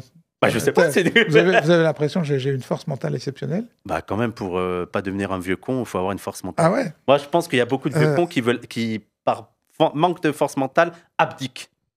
Et allez, vas-y, c'est bon, je me laisse. Ouais.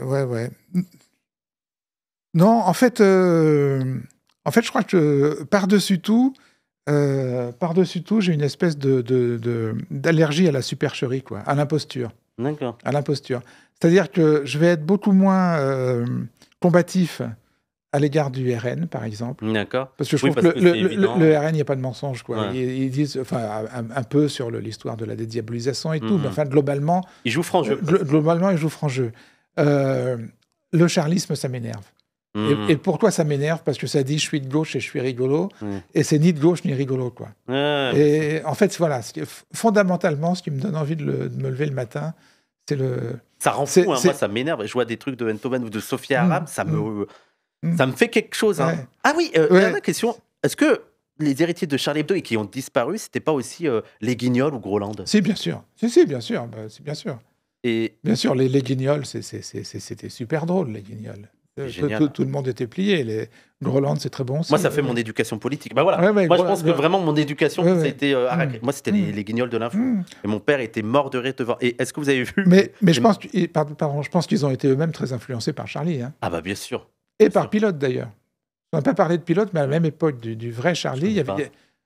Ah ouais? Ouais, je connais pas Pilote. Pilote, le journal de Goscinny, D'accord. où il y avait Astérix, Lucky Luke, Ah, d'accord. et en même temps Gottlieb, les dingos dossiers, la rubrique à braque et tout. D'accord, d'accord. Ouais, très, très... Et est-ce que vous avez vu la reprise Ah des ben alors Marioles là, je suis d'accord. Vous voyez, il y en a un qui dit « On veut Daniel chez Parole d'honneur sur son bouquin sur la colonisation ».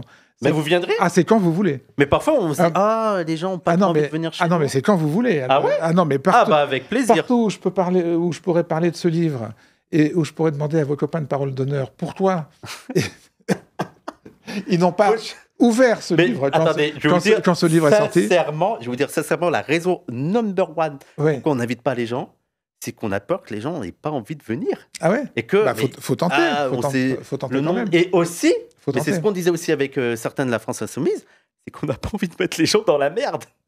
Ah ben moi, si vous voulez, Oui, maintenant, vous je êtes, risque plus rien, c'est fini. Oui, maintenant, donc, vous vous en voilà. foutez. Eh bien, Ouais. écoutez, moi, je veux bien, avec plaisir. Ouais. Ce sera avec plaisir. Je vais en parler avec Parlez-en Parole d'honneur. Et avec, vous savez, parlez-en avec le bureau politique de Parole d'honneur. bien sûr, mais on est juste en haut. Hein. Ah oui! Oui, Bon, on y va joue, tout de suite, là. Oui, bah, On y va tout de suite. On va faire la... Et vous avez vu la reprise des Marioles?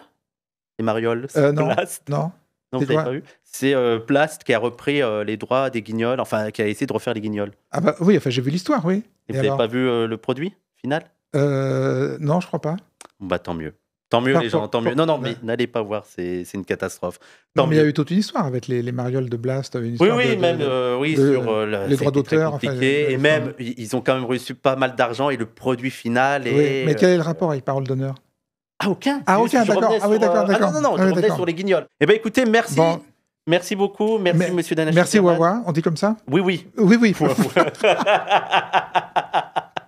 Ça va? Est-ce que alors, vu que vous êtes un pro du journalisme et tout, Ouais. Ah, putain, notez-moi sur 10. Je m'attends au pire. Non, c'était vraiment bien. Ah oui? Non, c'était vraiment bien. Elle est bien, l'ambiance, elle est détendue. Non, l'ambiance est bien. Puis, non, mais moi, ce que j'aime bien, c'est quand ça n'hésite pas à lâcher le conducteur, quoi. Voilà, on a préparé un super conducteur, etc. On a fait sa liste de courses et tout. Puis à un moment, on balance tout ça à la poubelle. Voilà. Oui, c'est bon. Moi, je veux un format de discussion. Voilà. Vous êtes aussi sur Arrêt sur Image et aussi sur Twitch. Il y a des émissions d'Arrêt sur Image qui sont sur Twitch. D'accord, je vais m'abonner. Je ne savais pas que vous étiez aussi sur Twitch. Je fais encore 3 émissions sur Arrêt sur Image. Donc, l'émission en tête-à-tête, je vous ai laissé parler, là, avec Zineb El Razoui. Je fais une émission sur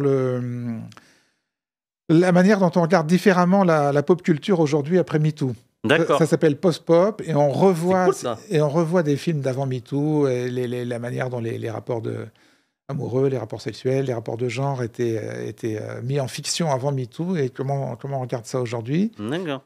Et je fais aussi une émission sur ça c'est mon petit plaisir, je fais une émission sur la BD où j'invite les dessinateurs que j'aime. Et là pour une fois, je me suis dit à la retraite, tu as le droit de parler d'un truc que t'aimes. J'ai un invité pour vous. Mais qui? Raz, de Danny Raz. Parce que il est fan de BD, il est fan et il a une collection. Alors oui, je crois que Raz, il est beaucoup comics et tout, mais aussi beaucoup BD française. Donc en vrai, Raz. Ouais. Hein, on verra bien. Non, mais en fait, j'invite surtout des auteurs et des autrices. Ah bah vous faites. Mais d'accord. Eh ben écoutez, on va suivre tout ça. Et c'est vrai qu'il y a une autre question. Il y avait l'inverse. On vous a pas invité à PDH et c'est quand que vous invitez sur Arrêt sur Image, PDH? Quand est-ce qu'on les invite? Oui, mais il faudrait, oui. Ah, oui, mais bien sûr. C'est vous. Mais vous savez, il y a une animatrice de PDH qui fait une émission sur Hors-Série, qui est un site hébergé par Arrêt sur Image. Oui, je suis déjà venu à Hors-Série, j'ai fait des animations. Donc je suis venu chez vous. Oui, ouais, vous savez pas, mais je suis venu plusieurs fois chez vous. Vous n'étiez pas là. Ben non. 2 choses avant qu'on quitte. Les gens, il y a un Tipeee pour ce magnifique plateau. Il est vraiment très bon. Vous avez vu la réalisation. C'est bien, c'est chic. C'est cool. Hein. Ah ouais, et surtout, c'est modulable. Donc, on a vraiment les canapés là. C'est modulable. Incroyable. Mais c'est la technologie. Il y a fou. des architectes qui sont bossés sur ça, sur l'effet, les lumières et tout. C'est incroyable. Il y a du fric sur Twitch. Hein. Justement. Il y a de la thune. Hein. Il y a de la thune, mais c'est grâce à eux. On ne vit que grâce à eux. Donc, les gens, il y a le Tipeee. On peut faire ces émissions que grâce au Tipeee du Zawa Prod. Donc, n'hésitez pas à les donner. Hein. Ça a été posté le lien. N'hésitez pas aussi à me donner sur ma chaîne si vous voulez, mais en priorité, quand c'est ces émissions-là, le Tipeee. Danny Raz arrive dans quelques minutes, donc on va vous raid chez Danny Raz. Tu peux lancer le raid, Milan. Dès que tu lances le raid, ciao, les amis. Hein. Vous savez ce que c'est un raid? Ouais, j'ai appris. Ciao et merci à tout le monde.